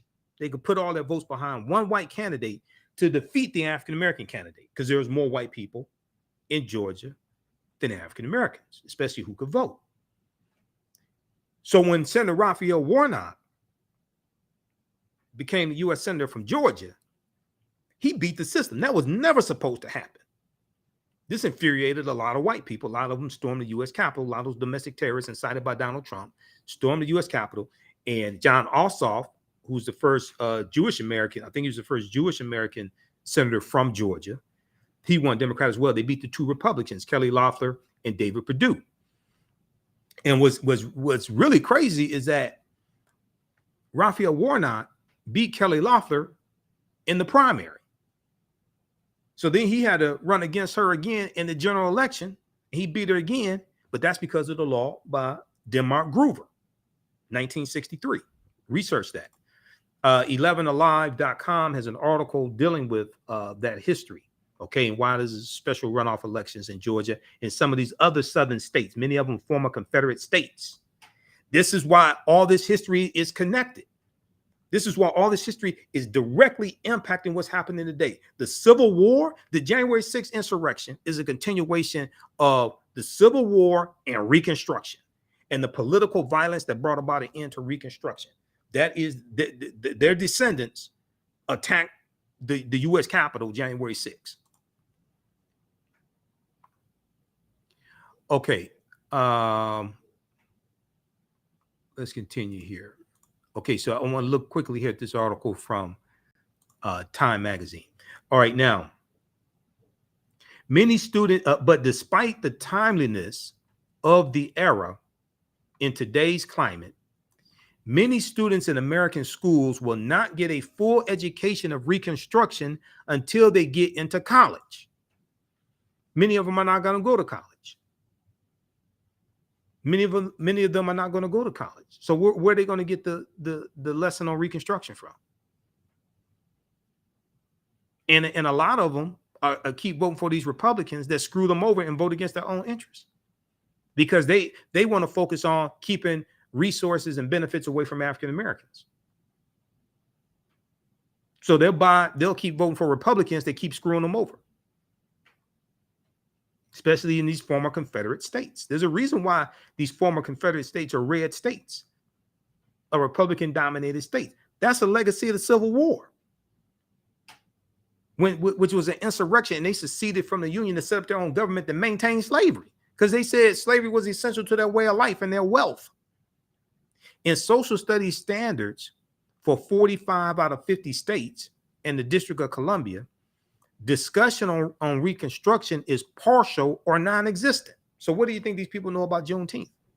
Discussion of Reconstruction is partial or non-existent, according to historians who reviewed how the period is discussed in K through 12 social studies standards for public schools nationwide.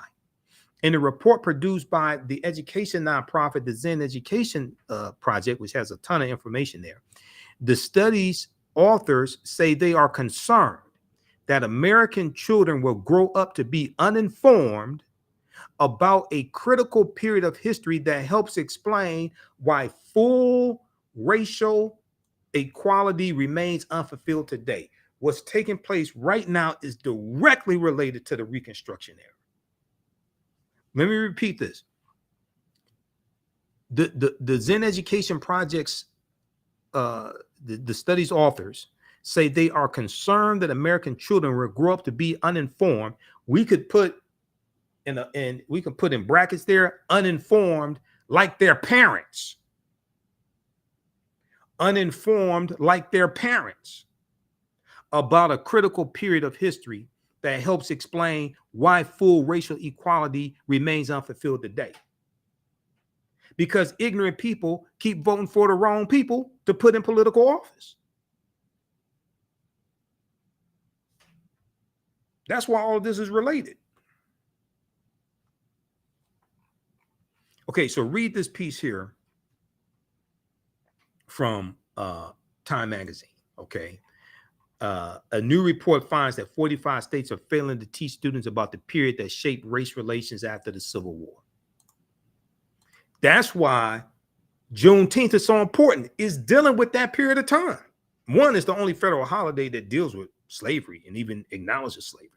Two, it deals with that critical period of history. This is why when we come together for Juneteenth celebrations, we have to deal with history, politics, law, and economic empowerment. All of that is connected.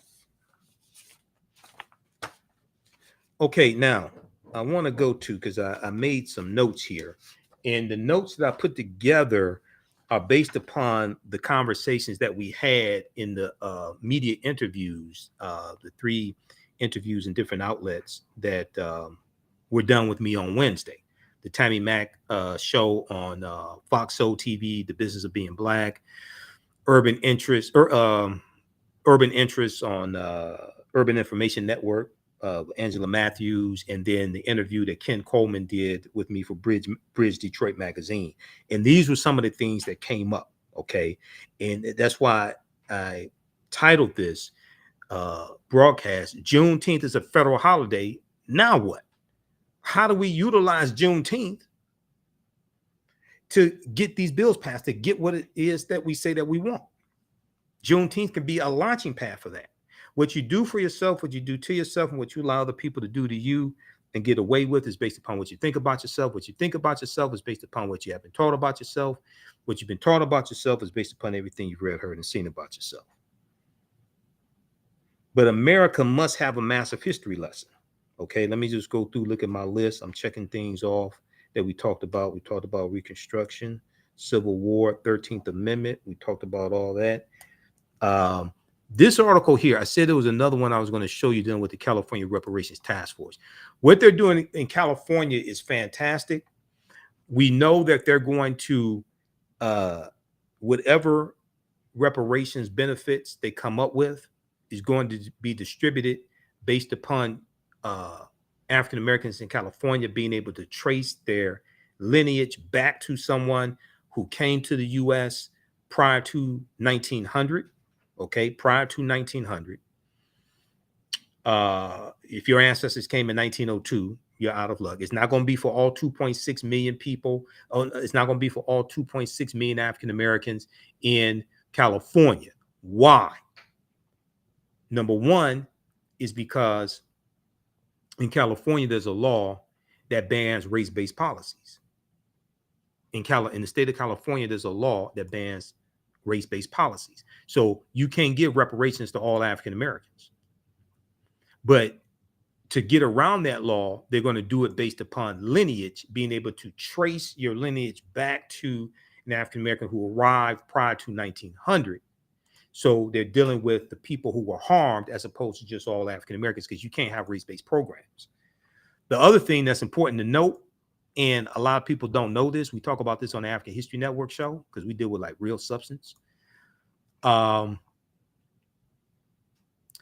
Because of Title VI of the 1964 Civil Rights Act, non-discrimination and federally assisted programs, at the federal level, it's illegal to have race-based programs. You can have programs for minorities, but it's illegal to have race-based programs at the federal level. So I encourage, let me see, is this the right one? It's the one I want here. I want Title VI here. I'm going to show you something here that a lot of people don't know. We've talked about this here recently on the African History Network show. I want Title VI. I'm on section 601, Title VI. Okay, right here. Everybody should read the 1964 Civil Rights Act, federal law. It took 9 years from when the Montgomery bus boycott started to get the 1964 Civil Rights Act. Go to archives.gov where you can read all this stuff. The U.S. National Archives, archives.gov, Civil Rights Act of 1964. Okay. If you go to Title VI, and the Civil Rights Act did a lot of things. It banned discrimination when it came to employment, which deals with economics for African Americans. It banned discrimination when it came to public services and public accommodations, things like that. Okay. It also created the Equal Employment Opportunity Commission, the EEOC. That's all from that one federal legislation, 1964 Civil Rights Act. Title VI, non-discrimination and federally assisted programs. This is why if we ever get reparations, it's not going to be for all African Americans. Some of our people haven't figured this stuff out yet. Section 601, no person in the United States shall, on the ground of race, color, or national origin, be excluded from participation in, be denied the benefits of, or be subjected to discrimination under any program or activity receiving federal financial assistance. This is why you can't have policies just for Black people. And I see people putting out so-called Black agendas saying they want race-specific policies, obviously you ain't consult with an attorney. Because if you had consulted with an attorney that actually like passed the bar or even just passed law school, they would have told you that's illegal. This is why we need to study law also. Because a lot of this stuff people saying they want, you ain't going to get. It's not going to happen. It's fantasy. Read Title VI of the 1964 Civil Rights Act, non-discrimination and federally assisted programs. It's put in there because we were being discriminated against for decades from federal programs. Now, you can have programs for minorities. People think minority set-asides is a bad thing. That means you don't understand law. That you get what we should focus on, we should ask the question, when you have minority programs and minority set-asides, why aren't African Americans focused on becoming the majority of the minorities getting the benefits? Why aren't we focused on becoming the majority of the minorities getting the set-aside contracts? My thinking is different because I actually managed African American owned companies that had government contracts. And we had minority business status.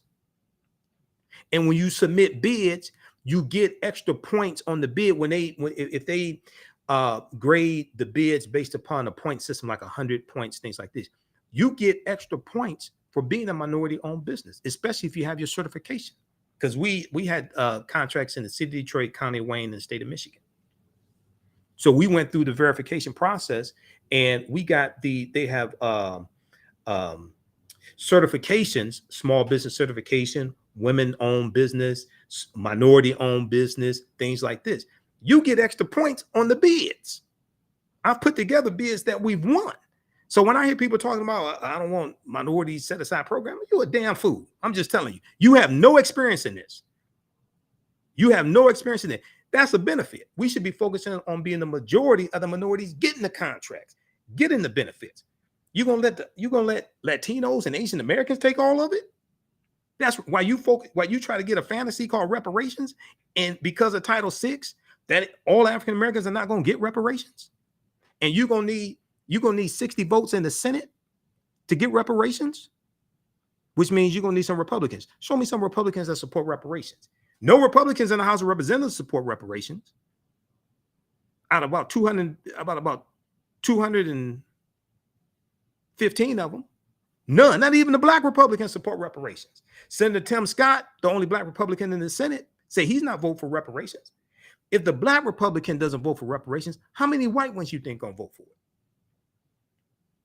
Very few people want to have these conversations. These are the type of conversations we need to have when we celebrate Juneteenth, so we can separate fact from fiction, and our people can stop walking around being pimped by Black social media pimps who are lying to them, pushing this nonsense. Okay, so read this here at archives.gov.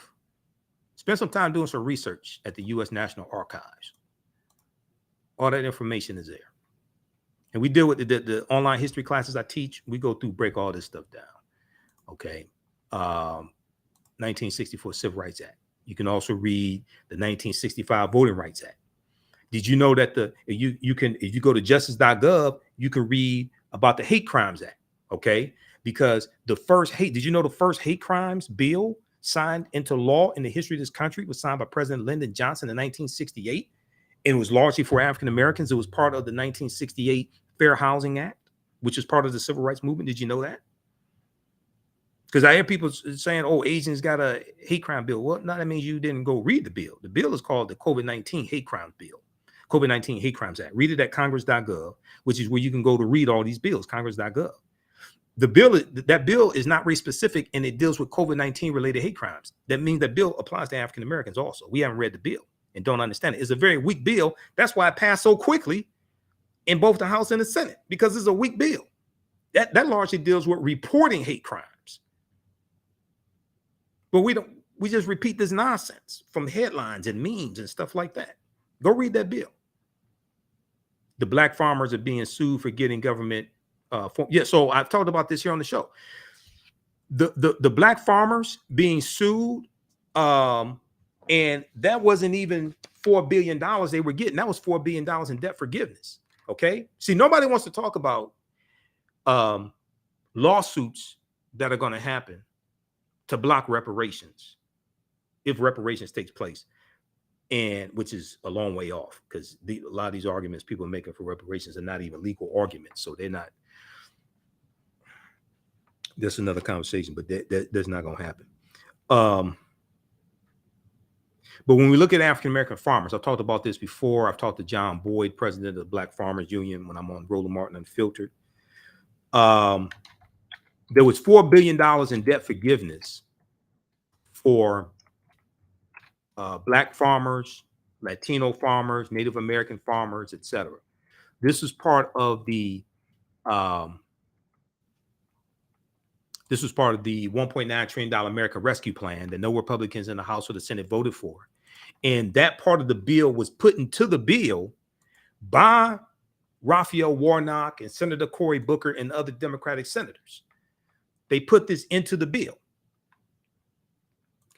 NBC News, NBCnews.com, judge orders temporary halt to $4 billion federal loan relief program for farmers of color. Okay. Now, what happened was you had about 11 lawsuits from white farmers. Who said their constitutional rights were being violated because they couldn't take advantage of this debt forgiveness. This wasn't $4 billion in cash they were given. This was for giving $4 billion in loans that they already had. A federal judge in Wisconsin has ordered a temporary halt to a $4 billion federal loan relief program aimed at addressing long-standing inequities. Pay attention to this, because people talk about getting reparations, but they don't talk about keeping reparations when it gets challenged in court. And Donald Trump has nominated 1/4 of the federal judges, and you have a 6-3 conservative majority court. Nobody wants to have this conversation. A federal judge in Wisconsin has ordered a temporary halt to a $4 billion federal loan relief program aimed at addressing long-standing inequities for farmers of color after a legal challenge by white farmers who argue the policy discriminates against them.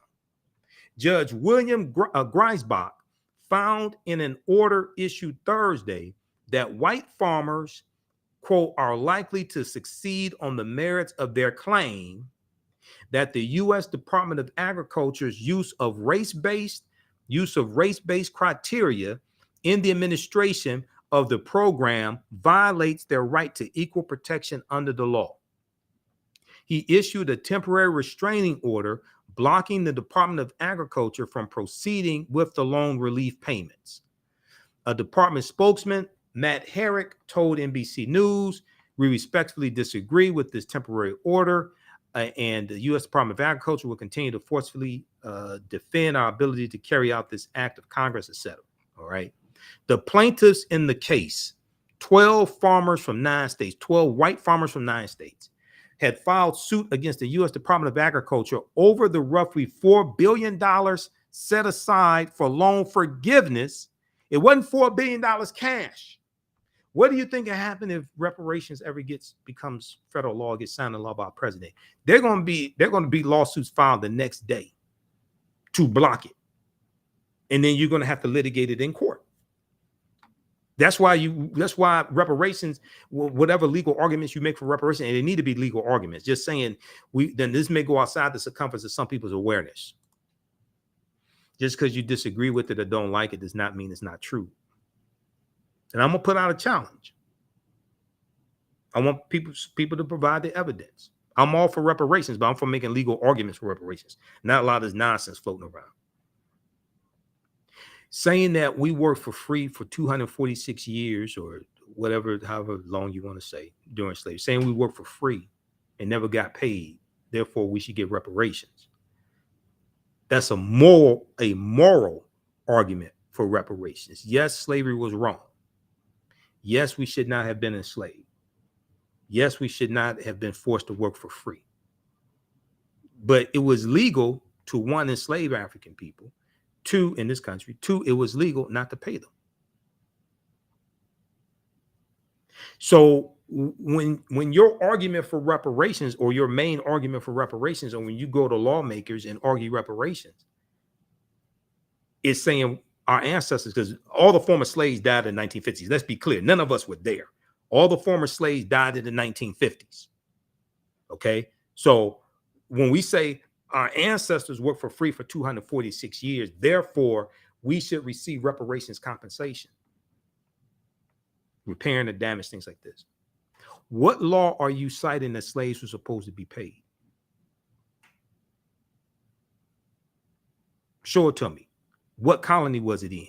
What year? What state was it in? Was it federal law, state law? Was it in a county? Was it in a colony? Different colonies had different laws. Just because you have one law in one colony doesn't mean it applied to all the other colonies. What law are you citing that slaves were supposed to be paid when you go to lawmakers who legislate law, and the foundation of law in this country is the U.S. Constitution?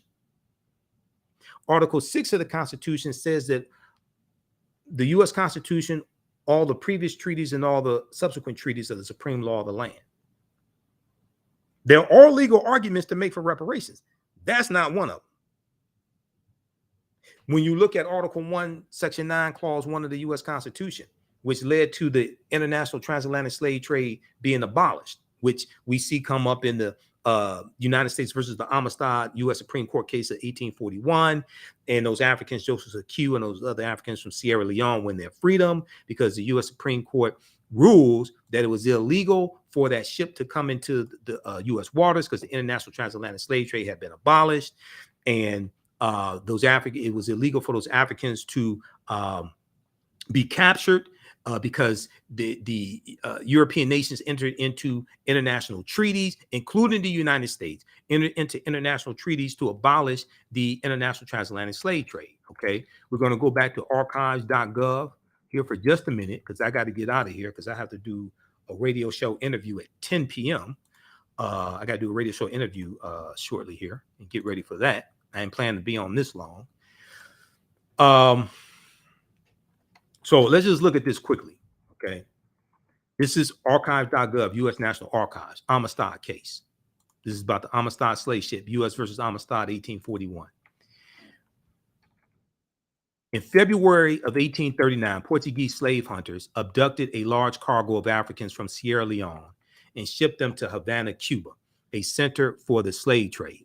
This abduction violated, pay attention to this, this abduction violated all of the treaties then in existence. They're talking about international treaties because the United States in 1807, 1808 entered into international treaties with the other European nations to abolish the international transatlantic slave trade, which meant capturing Africans, going into Africa, capturing them, and then also taking them into other countries to sell them.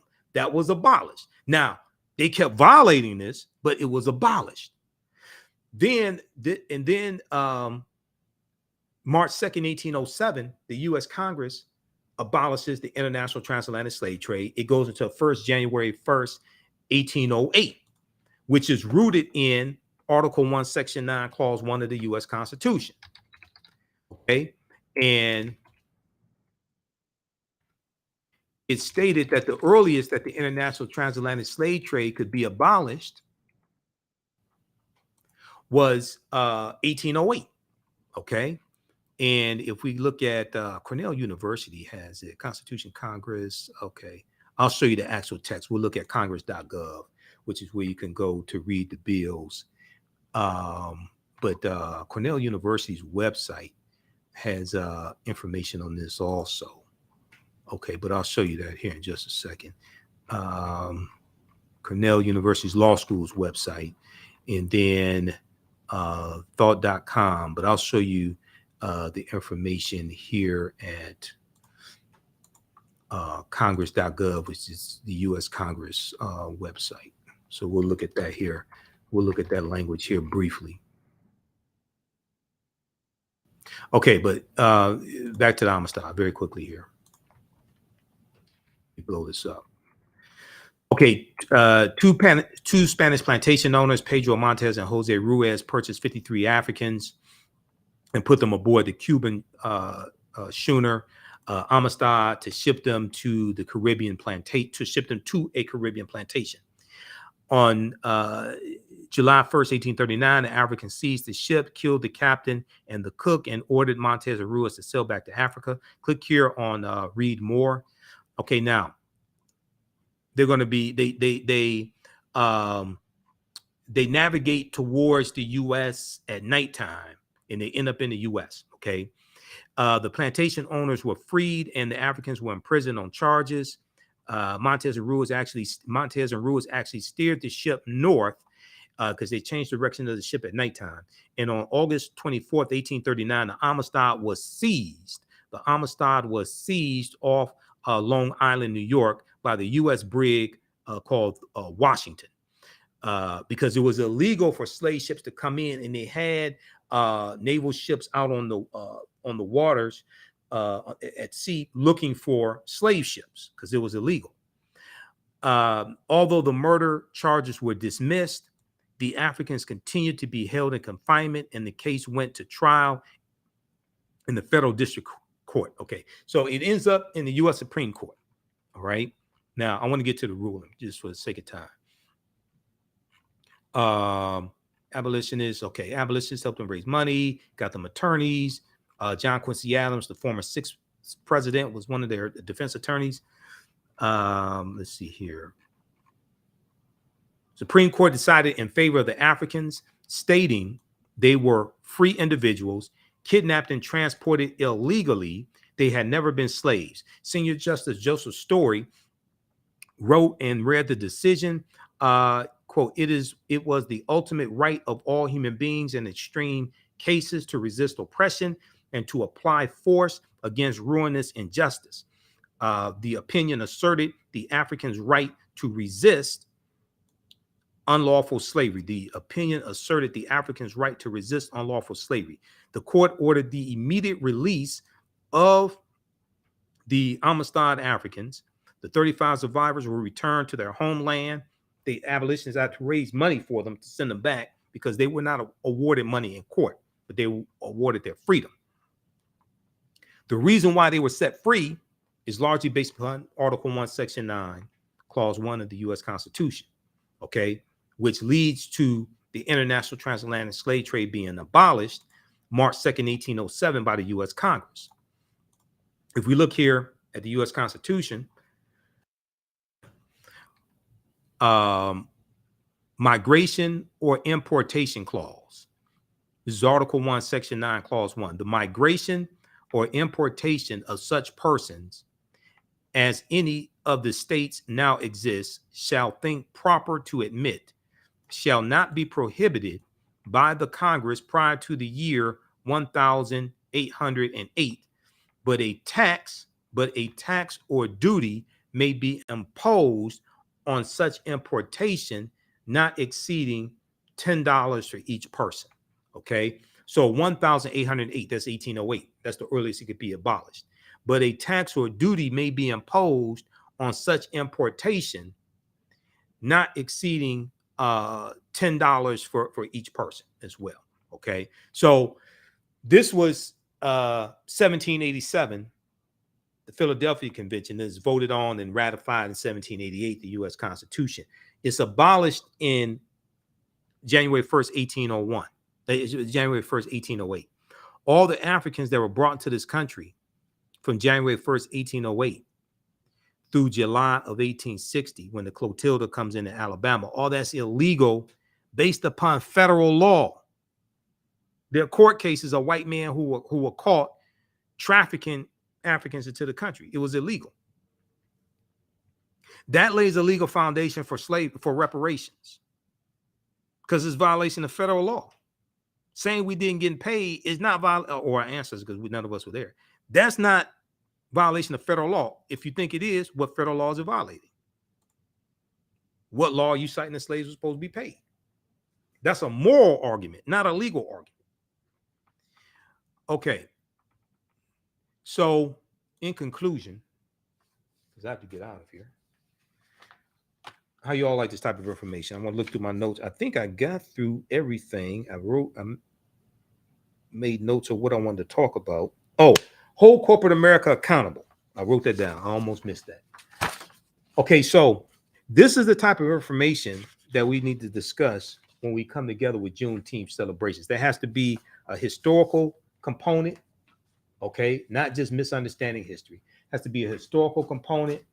We have to deal with politics, law, economic empowerment, supporting African American owned businesses, all this stuff. Okay. Now, there was a article, this right here. This article came out from CNN. I think it's from June 16th. I was reading it because each day I've been going through doing a Google search, looking at articles, these new articles written about Juneteenth. This is from CNN.com, Wednesday, June 15, 2022. People were offended. Tone deaf corporations facing backlash for Juneteenth themed products. When I talk about protecting the history and legacy of Juneteenth, this is one of the things I'm talking about. We have to go after white corporations that want to pimp Juneteenth, okay, and sell us Juneteenth ice cream. We know Walmart got shut down when they tried to sell Juneteenth ice cream, rightfully so. That was nonsensical.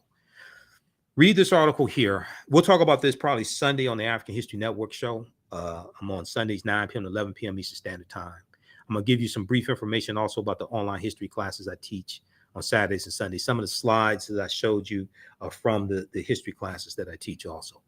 People were offended. Tone deaf corporations facing backlash for Juneteenth themed products.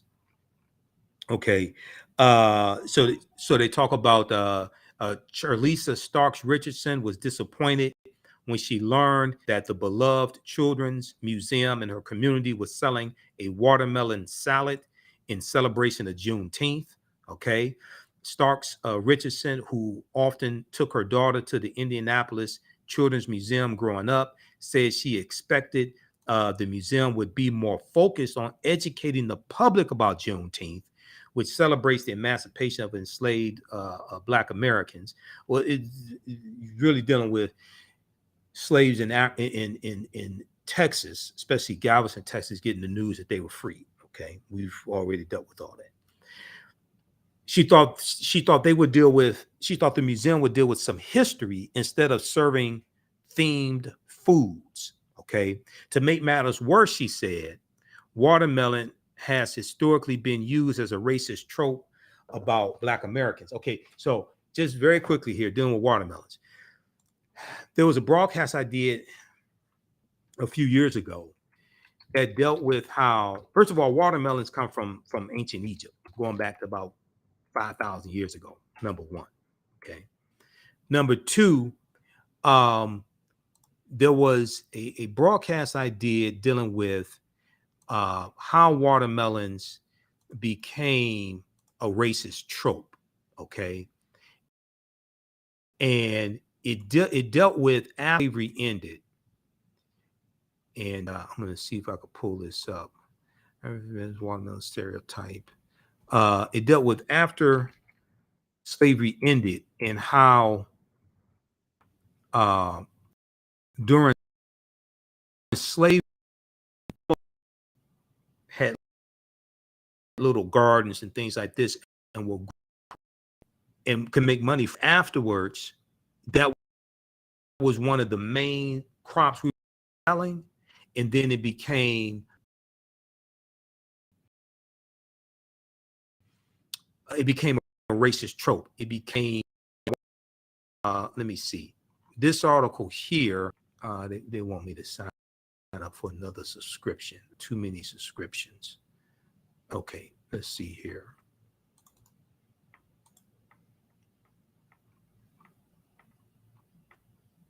Okay, this article here. This is one of the articles I cited a few years ago when I talked about watermelons and how it became a racist trope. From TheAHNShow, how watermelons became a racist trope. Before its subversion in the Jim Crow era, the fruit symbolized Black self-sufficiency. Okay, before its subversion in the Jim Crow era, which is a period of history that we need to study. And then in the class I teach on Sundays, from the Civil War to the Civil Rights Movement and Black Power, 1865 to 1968. That's a period of history that we look at. Okay. Raymond C. Brown, Raymond A. Brown. Okay. There was a song by a man named Harry C. Brown. Harry C. Brown, 1916, Columbia Records. N-word, love a watermelon, ha ha ha. It's on YouTube. Go listen to it. N-word. This is one of the attacks in watermelon being a racist trope. That song, N-word, love a watermelon, ha ha ha, recorded on Columbia Records by Harry C. Brown, became a big hit in America, and it was making fun of African Americans and us eating watermelon. But white people eat watermelon also. It's not a problem for white people to eat watermelon, just for us. Okay, let's look at this here. Do I have it up? We need to close out one of these articles.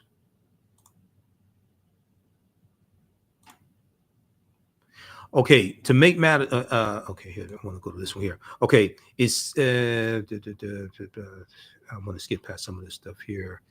While mainstream media figures deride these instances of racism, or at least racial insensitivity, don't white people like watermelon too? Because these conversations tend to focus on the individual intent of the cartoonist, coach, or MC, it's all too easy to exculpate them from blame because the racial meaning of the watermelon is so ambiguous. But the stereotype that African Americans are excessively fond of watermelon emerged for a specific historical reason and served a specific political purpose.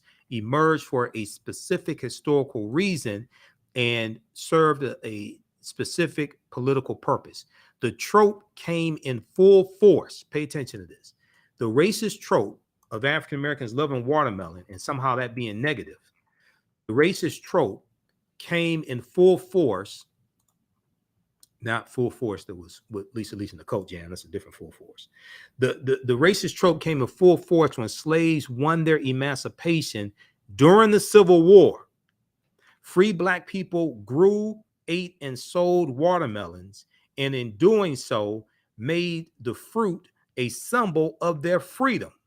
Southern whites, threatened by African Americans' newfound freedom, responded by making the fruit watermelon a symbol of Black people's perceived uncleanliness, laziness, childishness, and unwanted public presence. The racist trope then exploded in American popular culture, becoming so pervasive that its historical origin became obscure. So meaning that the stereotype of African Americans eating watermelon and showing pictures of us eating watermelon, things like that becoming a stereotype became so pervasive in America that people forgot the origin of the stereotype. It was rooted in Black self-sufficiency. Few Americans in the year 1900 would have guessed the stereotype was less than half a century old. Okay. And then, okay, so read the rest of that. And then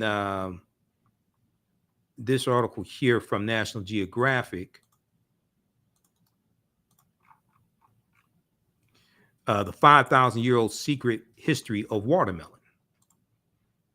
I'll talk about this in a presentation I did dealing with why African Americans eat black-eyed peas on New Year's Day.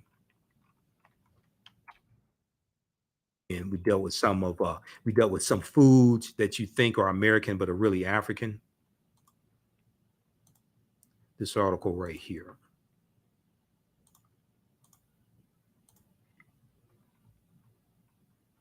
The 5,000-year secret history of the watermelon. This is from nationalgeographic.com. Ancient Hebrew texts and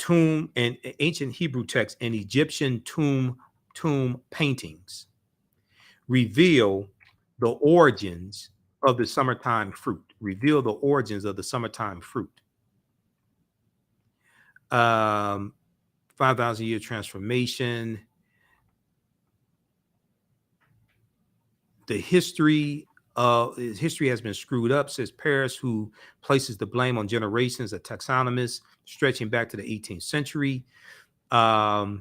Even the name for the modern watermelon, Citrellus lanitus, is wrong. Lanitus means hairy, H-A-I-R-Y in Latin, and was originally the name applied to the fuzz-covered citron melon. Okay, the citron melon, which grows in southern Africa, is one popular candidate for the watermelon's ancient ancestor, but Paris is doubtful. He's found evidence that the Egyptians began growing watermelon crops around 4,000 years ago, which predates farming in southern Africa. Or I'm not sure which timeline they're looking at, but okay. So read this article here. But we're talking about watermelons dating back 5,000 years ago in ancient Egypt.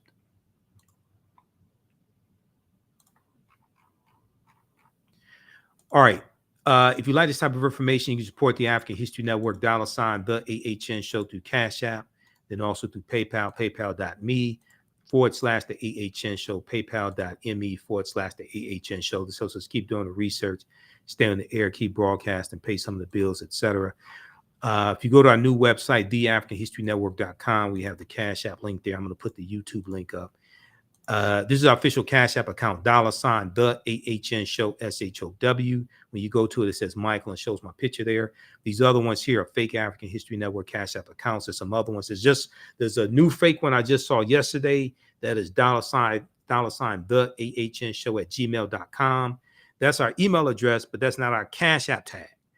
I've opened up I've had Cash App open up an investigation because there are a number of fake African History Network Cash App accounts out there that are stealing money from us. This is our only Cash App account, $ the TheAHNShow. Okay, when you click, we have the information here. When you click on it, it takes you right here to a Cash App, and you can support us there. Okay, those other ones are fake. I'm trying to get them shut down. All right, now. Okay, and we'll put the YouTube, we'll put the PayPal tag up also, the PayPal link as well, because this is our new official website, TheAfricanHistoryNetwork.com. All right, I want to go back. This is the last article, then I have to get out of here. We were looking at the one from CNN.com. This deals with people were very offended, tone-deaf corporations facing backlash for Juneteenth themed products. This is the type of conversation that we need to have at Juneteenth celebrations, sharing this type of information and organizing, political education, political organizing, understanding law, history, economic empowerment. Okay. Ms. Starks Richardson said people were offended by it. The watermelon salad at the museum. She said, everybody's trying to capitalize on Juneteenth to make money, but we don't need food. I want education. I want people to understand the purpose of Juneteenth. Go ahead, sister. Now, we can sell food. But we got to have the education taking place as well. From the Indianapolis Children's Museum, the Indianapolis Children's Museum has since apologized and removed the salad from its food court. Okay. In a statement, the museum said it routinely relies on a food vendor to create thematic menu items, and that the inappropriate name and label on the salad was not reviewed by museum staff. Okay. Other organizations and major retailers are receiving backlash for attempts to monetize Juneteenth with new products since President Joe Biden signed a bill declaring it a national holiday last year. Aren't there enough national holidays, enough stuff up there for white corporations to pimp? Don't they have enough out there to pimp that they don't have to do that to Juneteenth? I'm just saying. But this is why we have to correct the history and protect the history of Juneteenth.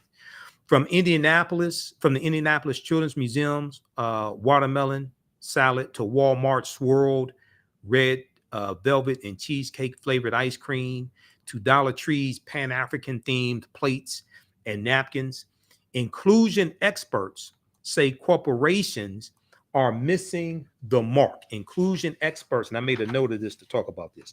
Inclusion experts are saying that corporations are missing the mark with Juneteenth by failing to provide any historical context with these items.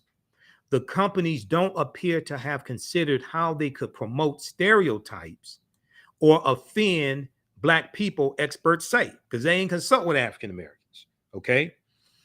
Some social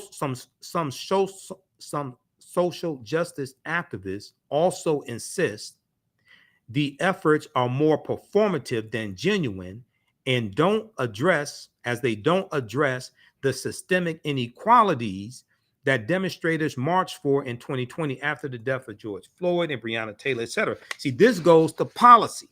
We have to leverage Juneteenth being a federal holiday to educate people, also educate people on policies that are beneficial for African Americans. And if it's beneficial for us, it's beneficial for America. But then this also relates to who we vote into public office. Now, and not just who African Americans vote in public office, but Americans in general. Because Juneteenth is a federal holiday, and Juneteenth deals with not just African American history, it deals with American history. Because last time I checked, slavery was sanctioned by the U.S. Constitution. Among the issues were police violence against Black people, voting rights, and reparations. Okay. Now, you ain't making legal arguments for reparations. You need to learn how to make legal arguments for reparations. You need to talk to me on this, or Dr. Carl Mack and some others.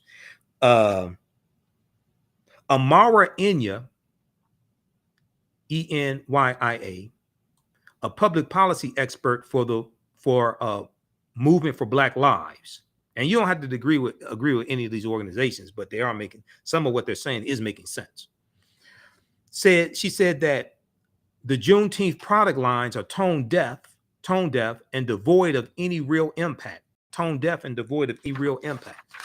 Enya said companies should be using the Juneteenth holiday to re-examine their hiring and promotion practices, which is something I've been saying, in all levels of management, and your board of directors, and your contracts that you have. What percentage of African American contractors do you have? Okay, what percentage of your profits do you put in Black-owned banks? These are conversations that we have with corporations that want to pimp Juneteenth. We need to have these conversations with all corporations we spend dollars with, but especially those that want to sell Juneteenth products. Their hiring and promotion practices to ensure they are being more inclusive of Black applicants and employees.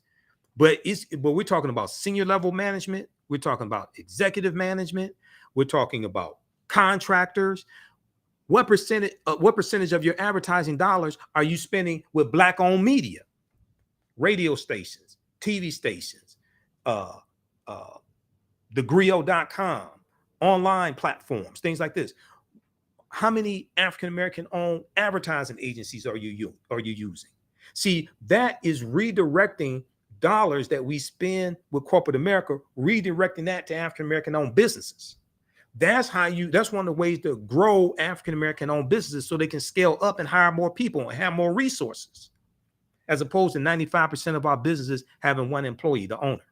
Quote, what people are demanding is not a new ice cream flavor or a new salad or any other symbolic gesture that really is just about generating profit for a commercialized holiday, Amara Enya said. What Black folks have been demanding are structural and systemic changes to the systems in this country that have been harmful and oppressive. These are the conversations we have to have during Juneteenth, and those conversations have to then lead to action. This is a time for political organizing. This is a time for political organizing. Yes, we can have the celebrations and the cookouts and things like this, but you got to have some substance: history, politics, law, economic empowerment. Some experts say the Juneteenth themed foods and products show corporations are suddenly trying to commercialize a holiday that African Americans have celebrated since June 19th, 1865. Well, really, we know 1866, they really started celebrating it annually. But we've been celebrating it since 1866. Commercialize a holiday the Black Americans have celebrated since June 19th, 1865, when Union Major General Gordon Granger announced the end of, it wasn't the end of slavery in Galveston, Texas, Lord, please. It wasn't that's when they got the news. Okay, that wasn't the end of slavery in Galveston, Texas. That wasn't the end of slavery in Texas. He did go into Galveston. He went throughout Texas delivering it. That wasn't the end of slavery, in accordance with Abraham Lincoln's Emancipation Proclamation. Now, across the U.S., African-American families who honor the holiday traditionally host cookouts, music festivals, like the parade and 3-day music festival they have in Atlanta that I go to sometimes, and I'm a speaker there, prayer services and rodeo events. Some also indulge in red food and drink, which represents the bloodshed during enslavement, especially the red food, the bloodshed during enslavement. Now, Stephanie Leonard, an assistant professor of management at Howard University, who specializes in workplace diversity, equity, and inclusion, said corporations should not be profiting off the culture of marginalized groups. Go ahead, Stephanie. See, this is what I'm talking about. This is why we have to correct the history of Juneteenth and protect the history and legacy of Juneteenth. I said last year, we need to go after any of these corporations that want to pimp Juneteenth and sell Juneteenth products and all this stuff. Because traditionally, for Juneteenth, you had Black-owned vendors, Black businesses, things like this, doing business and being represented at Juneteenth festivals and things like this. And now white corporate America is going to come in and pimp Juneteenth, and they're not going to do systemic changes, okay, in their hiring practices and who gets contracts and where you put your money and where you spend your advertising dollars, things like this. You just want to pimp Juneteenth, make more money? No. Especially when Stephanie Leonard goes on to say, especially when they don't have a track record of supporting and being inclusive of those communities that they're trying to pimp. Go ahead, sister. See, that's what I'm talking about. Corporations, she said, can be more thoughtful in how they honor Juneteenth by doing more research and appointing a Black-led committee, appointing a Black-led committee that is invested in educating the public about the holiday. Juneteenth is an opportunity to give America the massive history lesson that it needs. At the same time, it's a history lesson that Republicans are passing laws in state legislatures to keep this history to varying degrees from being taught in schools K through 12. Stephanie Leonard said she called it tokenism. She called it tokenism when companies rely solely on 1 or 2 Black employees to decide how Juneteenth should be marked. She said it's tough for organizations to put forth an ice cream or watermelon salad without having done the work prior. It's tough for organizations to put forth an ice cream or watermelon salad when they have not done the prior work, because it just comes off as performative, as a last ditch effort. It just comes off as performative, as a last ditch effort. It does not come off as this organization values its Black employees or values its Black customers.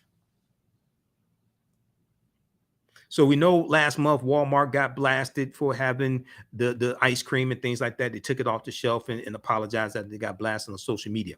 Now, one critic accused Walmart of capitalizing on Black culture and said the retailer can better honor Juneteenth by promoting products by Black-owned brands. Walmart later apologized for the ice cream and removed it from their shelves, rightfully so. Quote, Juneteenth holiday marks a celebration of freedom and independence. Walmart spokesperson said African Americans were not independent. It is a celebration of freedom. We still not independent because about 95% of about close to 98%, 97, 98% of African Americans primarily work for white people. You may have a side business, but that ain't what's paying all the bills. It's primarily work for white people. Okay. So I'm not criticizing African Americans who work for white people. You need that because our dollars finance those companies. Our dollars pay for the stock purchase plans, pay for the healthcare plans, pay for all the benefits they get. The dollars we spend with those corporations, we need to work for those corporations to take advantage of that. But also we need to scale up and redirect those dollars that we get from white businesses that we work for, redirect a greater percentage of those dollars to African American owned businesses. However, we received feedback that a few items caused concern for some of our customers, and we sincerely apologize. We're reviewing our assortment and will remove items as appropriate. Okay, now, lastly here, okay, Dollar Tree faced criticism on social media when it shared a post about Juneteenth product line that included plates, cups, napkins in Pan-African colors, red, black, and green, with the word "Celebrate Freedom." Now, Lauren Tucker, an inclusive leadership consultant, said major corporations are not giving Juneteenth the thought, research, and care it deserves. Lauren Tucker compared products to companies simply checking a box that says they recognized the holiday. Selling red foods without providing historical context shows the retailers really don't understand the meaning behind this commemoration, Lauren Tucker said. Absolutely correct. Quote, these are meaningful in terms of articulating both the pain and suffering of Black Americans, African Americans, but also the celebration of freedom, Lauren Tucker said. And without contextualizing these foods by the context, by the history, you are just perpetuating more pain, more frustration, and signifying that you don't really understand or care about the history. Go ahead, sister. That's what I'm talking about. Okay. Read the rest of this here. She said companies should look to bring in independent consultants, research Juneteenth, and survey their customer base. Before putting out products for a culturally significant holiday such as Juneteenth. She said we need to start taking our history much more seriously. Absolutely. As a historian, I totally agree with that. We need to start taking our history much more seriously in the marketing and business community and provide a platform for people to understand what these events mean to us as Americans. All right. So read the rest of this article here. Wednesday, June 15, 2022. People were very offended, tone deaf. Corporations facing backlash for Juneteenth themed products. All right, look, be sure to register for the online history classes I teach on Saturdays and Sundays. And we have, I'm teaching it this weekend also for Juneteenth. So we have some special sessions Saturday morning. Normally, my Saturday class, Ancient Kemet, the Moors, and the Ma'afa, Understanding the Transatlantic Slave Trade. Normally, I do that on Saturdays, 2 p.m. to 4 p.m., but we're going to do 10 a.m. Eastern Standard Time. We'll do an hour, and you can, as soon as you register, you can watch the other archived information because we do the sessions live. All the sessions are archived and recorded. The second class that I teach from the Civil War to the Civil Rights Movement and Black Power, 1865 to 1968. We're doing that which is normally 2 p.m. to 4 p.m. on Saturdays, but we're doing a special session 7 p.m. On Sunday, June 19th, 7 p.m. Okay, so you can register at TheAHNHistoryNetwork.com, our new website, TheAHNHistoryNetwork.com. We also have a bundle pack where you can register for both courses for $100. They're regularly $130 each. Okay, and we do the sessions live. All the sessions are archived and recorded, so you can go back and watch it anytime. Okay, so visit our website, TheAfricanHistoryNetwork.com, TheAfricanHistoryNetwork.com. We have the information there. And then also we have the my Juneteenth lecture as well that I showed you at the beginning here. It's about a 2.5 hour lecture I've done dealing with the real history of Juneteenth. We go deep into it. This one right here. So when you scroll down a page, lecture titles from Michael Imhotep, click right here. It's $10. We also have it in digital download format for $5. Juneteenth History, Emancipation Day, not Independence Day. We got our 40 acres in the Mule, Dr. King's Poor People's Campaign. We're coming to get our check. Gather information here. I'll post a link here. You can order this. We have these DVDs shipping out, these lectures shipping out this weekend, and it's a two DVD lecture. So it's 2 DVDs that you get. All right, we have to get out of here. Remember, right now it's correct wrong behavior. Thanks for tuning in. Follow us here on our Facebook fan page, The African History Network. Turn on live notifications so you know when we go live. Follow us on YouTube, Michael Imhotep on YouTube. Turn on live notifications. Right now it's correct wrong behavior. It's not over till we win. Wakanda forever. And we'll talk to you